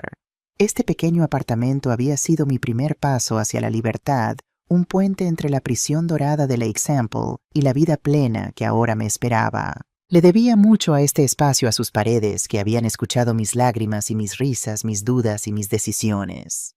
«Gracias», susurré, sintiéndome un poco tonta, pero necesitando expresar esta gratitud de alguna manera. Cerré la puerta, entregué las llaves a la señora Puig, quien me abrazó cálidamente y me deseó lo mejor, y bajé las escaleras con Carmela. En el taxi, mientras nos dirigíamos a mi nuevo hogar permanente, ahora no temporal, Carmela me preguntó: «¿Cómo te sientes?». Miré por la ventana a las calles de Gracia, ahora familiares y acogedoras, y sonreí. «Libre», dije simplemente. «Me siento libre». Y así era. A los 66 años había escapado de una prisión que yo misma había ayudado a construir. Había encontrado una comunidad que me valoraba por quien era, no por lo que podía hacer por ellos, y había creado un espacio donde podía vivir con dignidad y propósito. No sabía cuántos años me quedaban ni qué desafíos traería el futuro. No sabía si mi relación con Hugo sanaría completamente algún día o si permanecería en este estado de cauto acercamiento. Lo que sí sabía era que pasara lo que pasara, enfrentaría el futuro en mis propios términos, como una mujer completa, como Luna, y eso descubrí era suficiente, más que suficiente, era todo. Desperté con los primeros rayos de sol filtrándose a través de las cortinas que había cosido con mis propias manos. Por un momento, como sucedía algunas mañanas, la desorientación me invadió. Donde estaba no era mi habitación minúscula en casa de Hugo, ni el apartamento alquilado. Entonces recordé. Estaba en M.I. Casa, mi propio hogar comprado con mi dinero decorado según mis gustos, un espacio donde cada rincón reflejaba quién era yo realmente. 3 meses habían pasado desde que me mudé a este apartamento en la calle Verdi, cerca de Plaza Virreina. Cada día descubría algo nuevo que amaba de este lugar, cómo la luz de la tarde bañaba el salón con un resplandor dorado, el sonido de las campanas de la iglesia cercana, marcando las horas, los aromas que subían desde la panadería de la planta baja. Me levanté sin prisa, algo que seguía pareciéndome un lujo extraordinario después de décadas despertando con la ansiedad de tener que preparar el desayuno para otros, de estar disponible, de ser útil. Ahora mi tiempo me pertenecía como todo lo demás en esta nueva vida. Preparé café en la cafetera italiana que había comprado en el mercado de Sant'Antoni, disfrutando del ritual matutino que había establecido: moler los granos, calentar el agua, esperar pacientemente a que el aroma llenara la cocina. Pequeños placeres que antes me habrían parecido frivolidades egoístas. Con la taza humeante entre las manos salí al pequeño balcón. Las macetas de geranios y hierbas aromáticas que había plantado comenzaban a florecer, trayendo color y vida a este rincón. Abajo la calle empezaba a despertar. La persiana metálica de la panadería se elevaba con un chirrido familiar. Algunas madres pasaban apresuradamente llevando a sus hijos al colegio. Un anciano paseaba a su perro con la calma que solo otorgan los años. Este era mi barrio ahora. Ya no era una extraña. Los comerciantes me saludaban por mi nombre, sabían mis preferencias. En la frutería de la esquina, Jordi siempre apartaba para mí las mejores naranjas para zumo. La dependienta de la farmacia Silvia me preguntaba por mis proyectos de costura. El camarero del bar La Virreina me servía mi café con leche y una porción de tortilla, sin necesidad de pedirlo cuando me sentaba en la terraza los domingos. Y luego estaban mis amigos. Carmela, por supuesto, mi ancla en esta nueva vida, pero también el círculo cada vez más amplio de personas que había conocido a través de la mercería, el taller de literatura, el grupo de artesanas. Personas que me veían por quién era, no por lo que podía hacer por ellos. Terminé mi café y me preparé para el día. Tenía una reunión con el grupo de Vidas Plenas, la organización a la que había decidido legar mi apartamento. Me habían invitado a unirme como voluntaria para compartir mi experiencia con otras mujeres mayores que enfrentaban situaciones similares a la que yo había vivido. Al principio me había resistido. ¿Qué sabiduría podía ofrecer yo? Pero Maite, la directora del programa, había insistido. Luna, tu historia es exactamente lo que muchas de nuestras mujeres necesitan escuchar, me había dicho. No se trata de dar consejos desde una torre de marfil, sino de mostrarles que es posible cambiar incluso a nuestra edad. Así que hoy sería mi primera reunión oficial como voluntaria. Me vestí con cuidado, eligiendo un conjunto que había confeccionado yo misma, una falda de lino azul marino y una blusa de algodón con un delicado bordado que había añadido en las mangas. Me recogí el cabello, ahora completamente blanco y que llevaba a media melena en un moño sencillo pero elegante. Un toque de labial, mis pendientes de plata favoritos, y estaba lista. Mientras cerraba la puerta, mi mirada se posó en el marco con las llaves antiguas que Hugo me había regalado. Para nuevas puertas, nuevos comienzos. El regalo seguía conmoviéndome cada vez que lo veía. Mi relación con Hugo había evolucionado lentamente en estos meses. Después de mi cumpleaños comenzamos a vernos una vez cada 2 semanas, siempre en lugares públicos, siempre con conversaciones cuidadosamente acotadas. Hablábamos del clima, de noticias de libros o películas, evitando los temas más dolorosos. Era un baile cauteloso, un redescubrirnos mutuamente desde la distancia segura que yo necesitaba mantener. El divorcio de Hugo y Valeria había finalizado hacía un mes. Ella se había ido a vivir a Madrid con su amante, llevándose una suma considerable en el acuerdo. Hugo nunca hablaba mal de ella en nuestras conversaciones, algo que yo respetaba. Parecía genuinamente centrado en su propio crecimiento y en reparar nuestra relación, no en alimentar resentimientos. Salí a la calle y respiré profundamente el aire de la mañana. Una ligera brisa mecía las ramas de los naranjos que bordeaban la acera. Barcelona en primavera era un espectáculo para los sentidos, y yo estaba aprendiendo a disfrutarla con ojos nuevos, con la libertad de quien puede de detenerse a contemplar la belleza sin sentir culpa por perder el tiempo. Mientras caminaba hacia el metro, pensé en lo mucho que había cambiado mi vida en menos de un año. De ser prácticamente una prisionera en una jaula dorada a ser una mujer independiente con un propósito renovado. El camino no había sido fácil, pero cada paso difícil había valido la pena.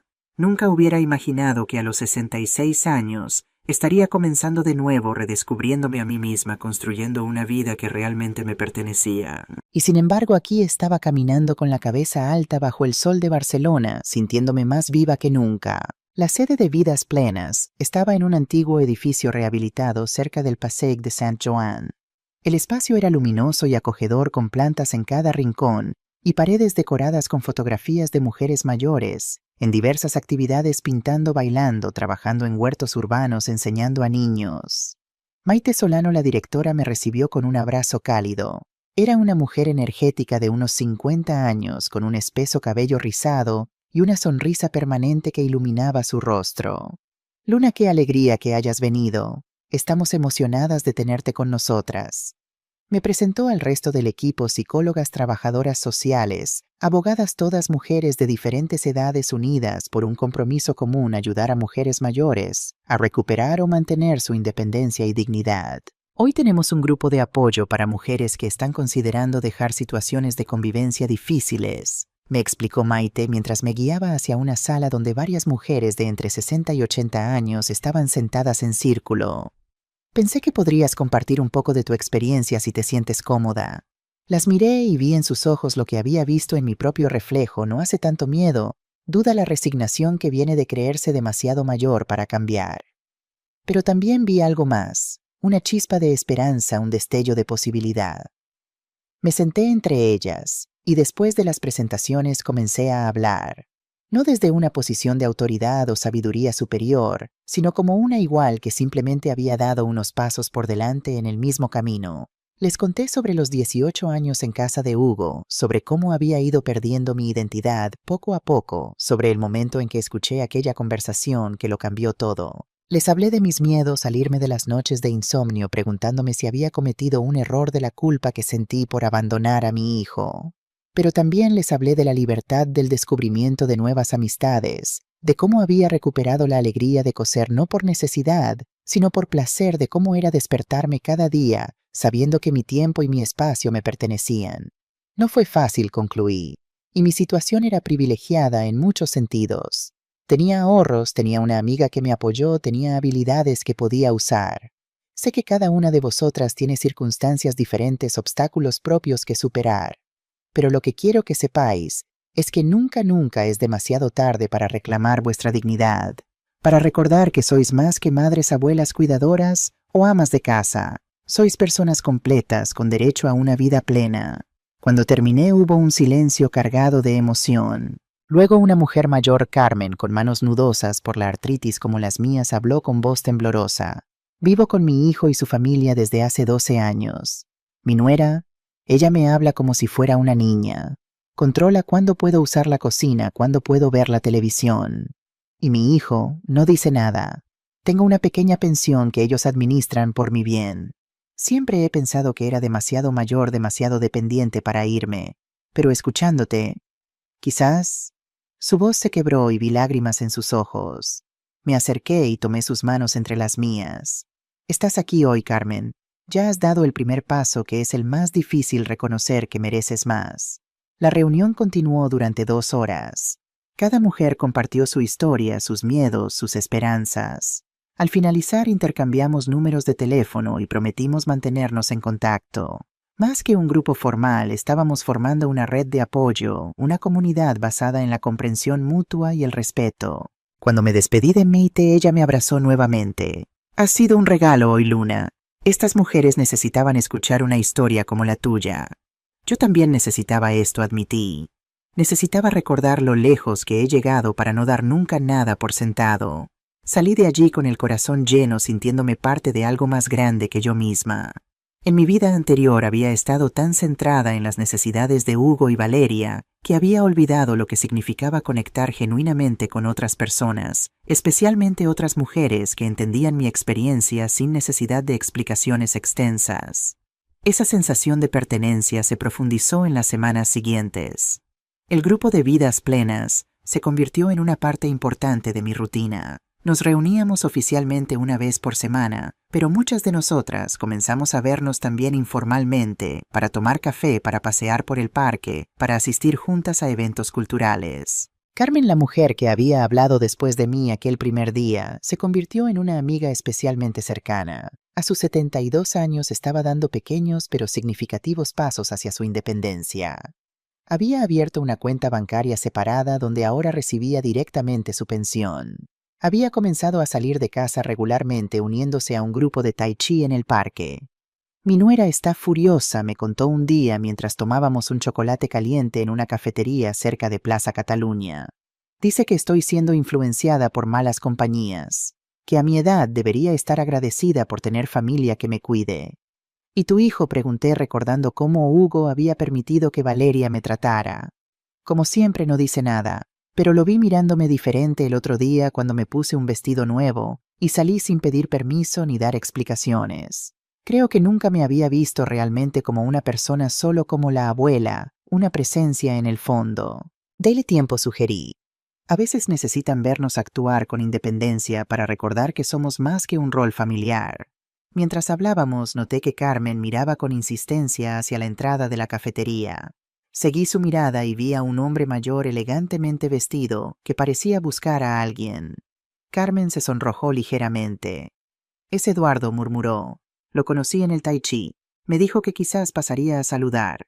Observé con diversión cómo su expresión cambiaba cuando el hombre finalmente la vio y se acercó a nuestra mesa. Había una luz en sus ojos que la hacía parecer años más joven. «Eduardo, te presento a mi amiga Luna», dijo con una timidez encantadora. «Luna, este es Eduardo, mi amigo». El hombre me saludó cortésmente y luego se volvió hacia Carmen con una sonrisa cálida que hablaba de algo más que simple amistad. «No quiero interrumpir», dijo. «Solo pasaba para confirmar nuestra visita al museo mañana». Cuando se fue, Carmen me miró con una mezcla de vergüenza y alegría. «¿Crees que es ridículo a nuestra edad?» «Creo que es hermoso», respondí con sinceridad. «Y necesario. El amor, la conexión, la compañía no tienen fecha de caducidad, Carmen». Más tarde, mientras caminaba hacia casa, reflexioné sobre esa conversación. Carmen estaba descubriendo como yo que la vida podía ofrecer nuevas posibilidades en cada etapa, que el futuro no tenía por qué ser una progresiva reducción de horizontes, sino que podía expandirse en direcciones inesperadas y maravillosas. Esa noche recibí un mensaje de Hugo preguntando si podíamos vernos el domingo.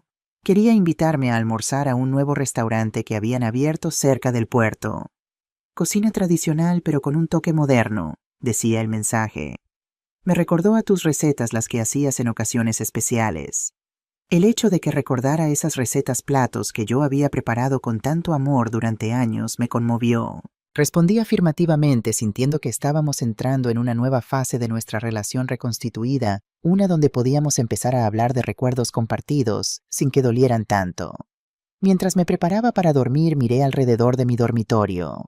Había colgado algunas de mis creaciones textiles más recientes en las paredes, tapices pequeños con motivos abstractos en colores cálidos que evocaban el Mediterráneo, la tierra, el sol. Mis manos, aunque más arrugadas y a veces doloridas por la artritis, seguían creando belleza. Seguían contando historias.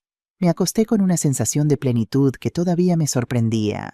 Hacía un año me habría sido imposible imaginar esta vida. Ahora no podía imaginar volver a aquella existencia reducida e invisibilizada. El sueño vino fácilmente, como ocurría ahora casi todas las noches. Un sueño sin culpa, sin miedo, sin la ansiedad de no ser suficiente. El sueño tranquilo de quien sabe que está exactamente donde debe estar. El domingo amaneció luminoso y cálido, uno de esos días perfectos de primavera barcelonesa, cuando la ciudad parece resplandecer con luz propia. Me vestí con cuidado para mi almuerzo con Hugo, un vestido sencillo pero elegante en tonos azules que había confeccionado recientemente, un chal ligero que había bordado con motivos florales, zapatos cómodos pero bonitos. Habíamos acordado encontrarnos directamente en el restaurante, un lugar llamado Arrell's Raíces, en el Port Vale. Llegué unos minutos antes de la hora acordada y me senté en una mesa de la terraza con vistas al mar. La brisa marina acariciaba mi rostro mientras observaba los veleros mecerse suavemente en el agua. Hugo llegó puntual, como se había vuelto habitual en nuestros encuentros. Se veía bien el cabello recién cortado, afeitado pulcramente, vestido con una camisa clara y pantalones oscuros. Pero lo que más me llamó la atención fue su expresión. Había una serenidad en su rostro que no recordaba haber visto antes. Mamá me saludó con un beso en la mejilla. «Estás preciosa». «Gracias, hijo. Tú también te ves bien». Nos sentamos y pedimos aperitivos mientras conversábamos sobre temas ligeros, el buen tiempo, un concierto al que él había asistido, un libro que yo estaba leyendo. La facilidad con la que fluía ahora nuestra conversación, sin la tensión subyacente de los primeros encuentros tras mi partida, era reconfortante. Fue después de que nos sirvieran los platos principales cuando Hugo abordó un tema más serio. «He estado pensando mucho en estos meses», mamá dijo mirándome directamente a los ojos. «Sobre nosotros, sobre la familia». Sentí un ligero nudo en el estómago. ¿Vendría ahora alguna petición para que volviera, algún intento de manipulación emocional? Mi terapeuta me ha ayudado a entender patrones que se remontan incluso antes de que papá nos dejara. Continuó. «Cómo crecí viendo tu sacrificio constante, cómo internalicé la idea de que el amor maternal significa abnegación total. Y luego cómo repetí esos patrones esperando de ti lo mismo que habías dado siempre, sin cuestionar si era justo, si era sano para cualquiera de los dos». Tomó un sorbo de agua, visiblemente emocionado pero controlado. «Cuando te fuiste después del shock inicial y la confusión, comencé a ver nuestra dinámica con claridad por primera vez. Y me di cuenta de algo terrible. Te había tratado de la misma manera que papá te trató. Te había visto como una extensión de mí, no como una persona separada con necesidades propias». Las lágrimas acudieron a mis ojos, no porque sus palabras me hirieran, sino porque reflejaban una comprensión que nunca esperé que alcanzara. «Valeria no fue la única culpable», añadió. «Ella aprovechó una dinámica que ya existía entre nosotros. Yo permitía que te tratara con desdén porque en el fondo yo también había comenzado a verte así, como alguien cuya función era servirnos, no como mi madre, no como Luna». «Hugo», comencé sin saber exactamente qué decir. «No, por favor, déjame terminar», pidió con gentileza. «Necesito decir esto. Necesito que lo escuches. Cuando descubrí la traición de Valeria, cuando vi que me había estado utilizando, experimenté lo que tú debiste sentir al escucharnos hablar sobre tu dinero. Esa sensación de haber sido reducido a un medio para un fin. Y fue devastador». Respiró profundamente antes de continuar. «Lo que quiero decirte es que no solo lamento lo que hice. Entiendo por qué lo hice. Entiendo el daño que causé. Y estoy trabajando cada día para cambiar esos patrones, para ser mejor persona, mejor hijo. No para que vuelvas a casa», se apresuró a aclarar, «sino porque es lo correcto. Porque te lo debo. Porque me lo debo a mí mismo». «Hijo». Las palabras se me atascaban en la garganta. «No sabes cuánto significa para mí escucharte hablar así». Hubo momentos, muchos momentos, en que me preguntaba dónde había fallado como madre para que me vieras de esa manera. «No fallaste», dijo con firmeza. «Hiciste lo mejor que pudiste en circunstancias muy difíciles. Tal vez diste demasiado, te sacrificaste demasiado, pero eso no fue un fallo. Fue amor, aunque un amor que se convirtió en una carga para ambos». El camarero se acercó para preguntar si estaba todo a nuestro gusto, y aprovechamos la interrupción para secarnos discretamente las lágrimas y recuperar la compostura. Cuando estuvimos solos de nuevo, tomé la mano de Hugo entre las mías. «Sabes, he aprendido algo importante en estos meses», dije. «El amor verdadero no disminuye a ninguna de las partes. No exige que uno desaparezca para que el otro brille. El amor auténtico permite que ambos crezcan, que ambos sean plenamente quienes son». Hugo asintió apretando mi mano. «Eso es exactamente lo que estoy aprendiendo». Terminamos la comida hablando de planes futuros. Hugo mencionó que estaba considerando un cambio profesional, quizás abrir su propia consultora en lugar de seguir en la multinacional donde había trabajado durante años. «Quiero crear algo con significado», explicó. Algo que refleje mis valores, no solo mis habilidades técnicas. Cuando nos despedimos, nuestro abrazo fue más largo y sentido que en ocasiones anteriores. Sentí que algo fundamental había cambiado entre nosotros. No era una reconciliación completa, no todavía, pero era un paso importante hacia una relación más sana, más equilibrada, más verdadera. Mientras caminaba hacia la estación de metro, pensé en cómo las familias, incluso las rotas, pueden encontrar nuevas formas de existir. Nuevas configuraciones que a veces resultan más saludables que las originales.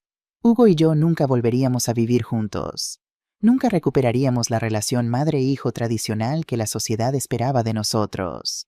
Pero quizás estábamos construyendo algo mejor, una relación basada en el respeto mutuo, en el reconocimiento de nuestras individualidades en límites claros, pero también en un amor que, despojado de sus aspectos tóxicos, podía florecer de maneras inesperadas. Esa noche llamé a Carmela para contarle sobre el almuerzo. Suena como un verdadero avance, comentó después de escucharme. ¿Crees que es sincero? Sí, respondí sin dudar. Esta vez sí lo creo. ¿Y cómo te sientes al respecto? Su voz transmitía una preocupación genuina. En paz, dije después de reflexionar un momento. No es que haya olvidado todo lo que pasó. Esas heridas necesitan tiempo para sanar completamente, pero siento que podemos avanzar ahora desde un lugar de comprensión mutua. Estoy feliz por ti, Luna, dijo Carmela. Te mereces esta paz.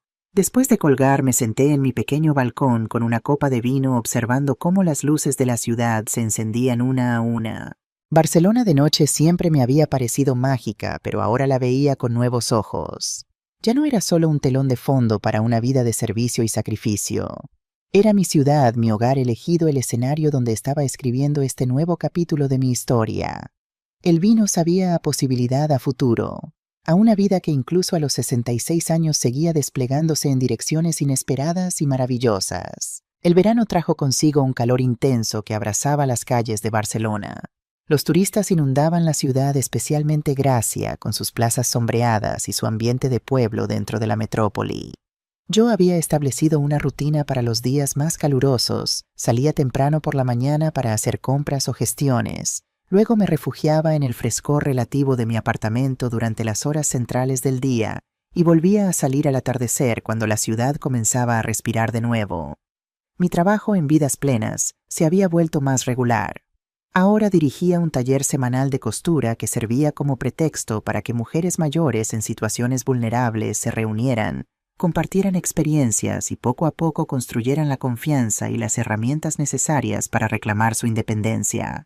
Carmen había dado el paso definitivo y se había mudado a un pequeño estudio cercano al mío. Su hijo, después de la conmoción inicial y varios intentos de culpabilizarla, comenzaba a mostrar signos de respeto hacia su decisión. Su nuera, en cambio, había cortado toda comunicación utilizando a los nietos como peones en su juego de poder. Los extraño terriblemente, me confesó Carmen un día mientras tomábamos té en mi salón. Pero sé que eventualmente entenderán. Espero estar construyendo un ejemplo para ellos, también mostrándoles que una abuela no es solo alguien que cocina y cuida, sino una persona completa con derecho a su propia vida. Su relación con Eduardo había florecido, y ahora era común verlos pasear cogidos del brazo por el barrio, asistir juntos a conciertos o disfrutar de largas conversaciones en las terrazas. Verlos me llenaba de una alegría especial, como si su felicidad validara de algún modo mi propio camino. Mi relación con Hugo también seguía evolucionando. Después de aquel almuerzo revelador, habíamos establecido una nueva rutina. Nos veíamos una vez a la semana, alternando entre comidas en restaurantes y visitas a lugares culturales. Hugo había descubierto un interés por el arte que nunca antes había mostrado, y juntos habíamos explorado exposiciones en el MACBA, el CaixaForum, y pequeñas galerías menos conocidas.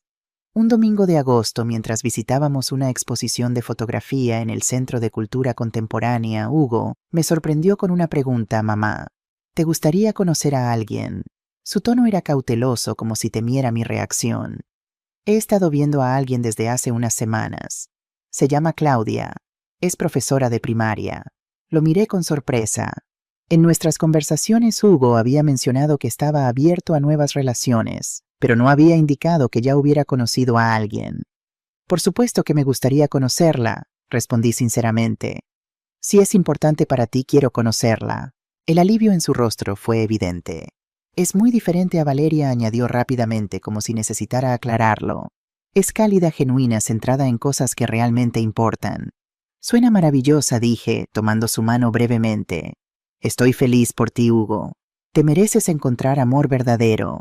La semana siguiente, Hugo organizó una cena en su apartamento. Era la primera vez que volvía allí desde mi partida, y confieso que sentí una ansiedad creciente conforme se acercaba la fecha. ¿Cómo me sentiría al entrar nuevamente en aquel espacio que había sido mi prisión durante tantos años? Cuando llegó el día, me sorprendió descubrir que el apartamento había cambiado tanto como nosotros. Hugo había redecorado completamente paredes recién pintadas en tonos cálidos, muebles nuevos y sencillos que reemplazaban los ostentosos que tanto adoraba Valeria, plantas vivas que aportaban frescura y vida al espacio. Mi antigua habitación había sido transformada en un pequeño estudio donde Hugo ahora trabajaba en sus proyectos personales. No queda nada de antes, me dijo mientras me mostraba los cambios. Necesitaba un nuevo comienzo en todos los sentidos. Claudia llegó poco después. Era una mujer de unos 35 años, menuda, pero de presencia firme, con una sonrisa franca y ojos inteligentes que me evaluaron con curiosidad, pero sin hostilidad. Luna, he oído tanto sobre ti, dijo estrechando mi mano con calidez.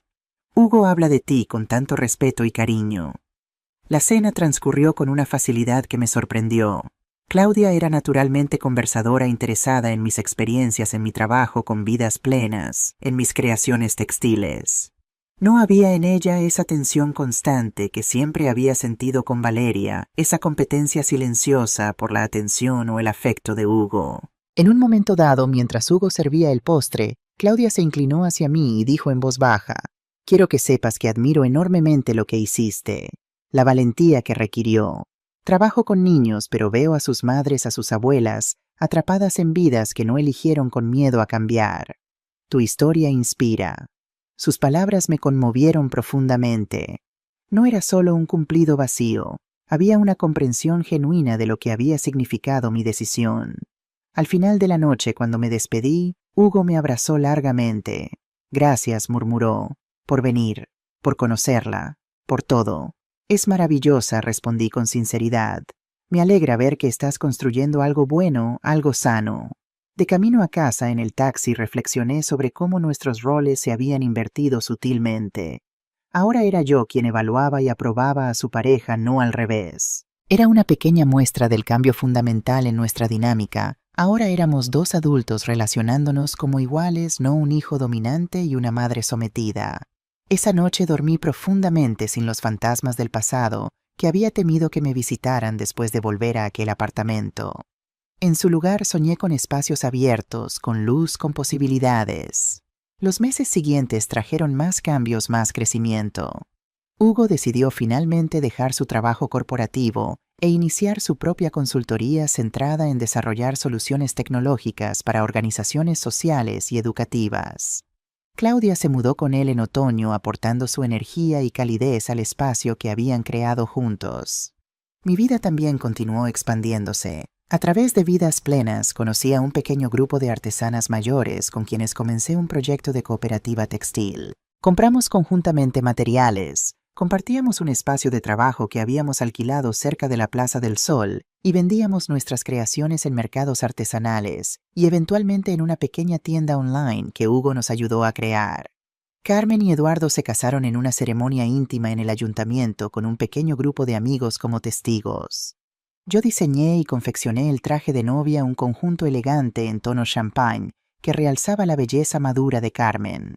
Su hijo asistió a la boda sin su esposa, pero con los nietos, un gesto de reconciliación que significó el mundo para Carmen.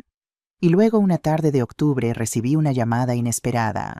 Era Hugo, su voz tensa, con una emoción contenida. «Mamá, ¿puedes venir a casa? Hay algo importante que queremos compartir contigo». «¿Está todo bien?», pregunté inmediatamente preocupada. «Sí, todo está perfectamente bien», me aseguró, «pero preferimos decírtelo en persona. ¿Puedes venir a cenar esta noche?». Acepté intrigada. Cuando llegué al apartamento, la mesa estaba puesta elegantemente con velas y flores frescas. Hugo y Claudia me recibieron con sonrisas apenas contenidas. Fue durante el primer plato cuando compartieron su noticia. Claudia estaba embarazada de 3 meses. Iba a ser abuela. La emoción me embargó de manera inesperada. Había renunciado a esa posibilidad cuando dejé la casa de Hugo, asumiendo que mi decisión de priorizar mi dignidad significaría perder también la oportunidad de ver crecer a la siguiente generación. Queremos que seas parte de la vida del bebé, dijo Claudia, tomando mi mano sobre la mesa. Una abuela presente, pero en tus propios términos, con límites saludables para todos. Estamos aprendiendo de tus lecciones, mamá, añadió Hugo con los ojos brillantes. Queremos construir una familia donde cada miembro pueda ser plenamente quien es, donde el amor no signifique desaparición o sacrificio. Las lágrimas corrían libremente por mis mejillas, pero eran lágrimas de alegría pura. Gracias fue todo lo que pude decir en ese momento. Gracias por este regalo. Más tarde esa noche, de vuelta en mi apartamento, me senté junto a la ventana y contemplé las estrellas apenas visibles sobre el resplandor urbano de Barcelona. El círculo se cerraba de alguna manera, pero no volviendo al punto de partida, sino avanzando en espiral hacia un lugar nuevo más elevado, más luminoso. Había comenzado este viaje buscando simplemente sobrevivir, escapar, y en el camino había encontrado mucho más, me había encontrado a mí misma. Había descubierto que tenía fuerza, coraje y valor, que merecía respeto y dignidad, que podía construir conexiones genuinas basadas en la igualdad, no en la servidumbre. Y ahora, sorprendentemente, también había encontrado reconciliación. No un simple perdón que borrara el pasado, sino una comprensión profunda que nos permitía a Hugo y a mí construir algo nuevo sobre las ruinas de lo viejo. La vida, descubrí, siempre tiene otra sorpresa guardada. Incluso a los 66 años, incluso después de décadas de resignación y sacrificio, el futuro podía desplegarse con posibilidades que nunca había imaginado. En la oscuridad de mi salón sonreí, por la vida que había vivido, por la vida que había reclamado, por la vida que aún me esperaba.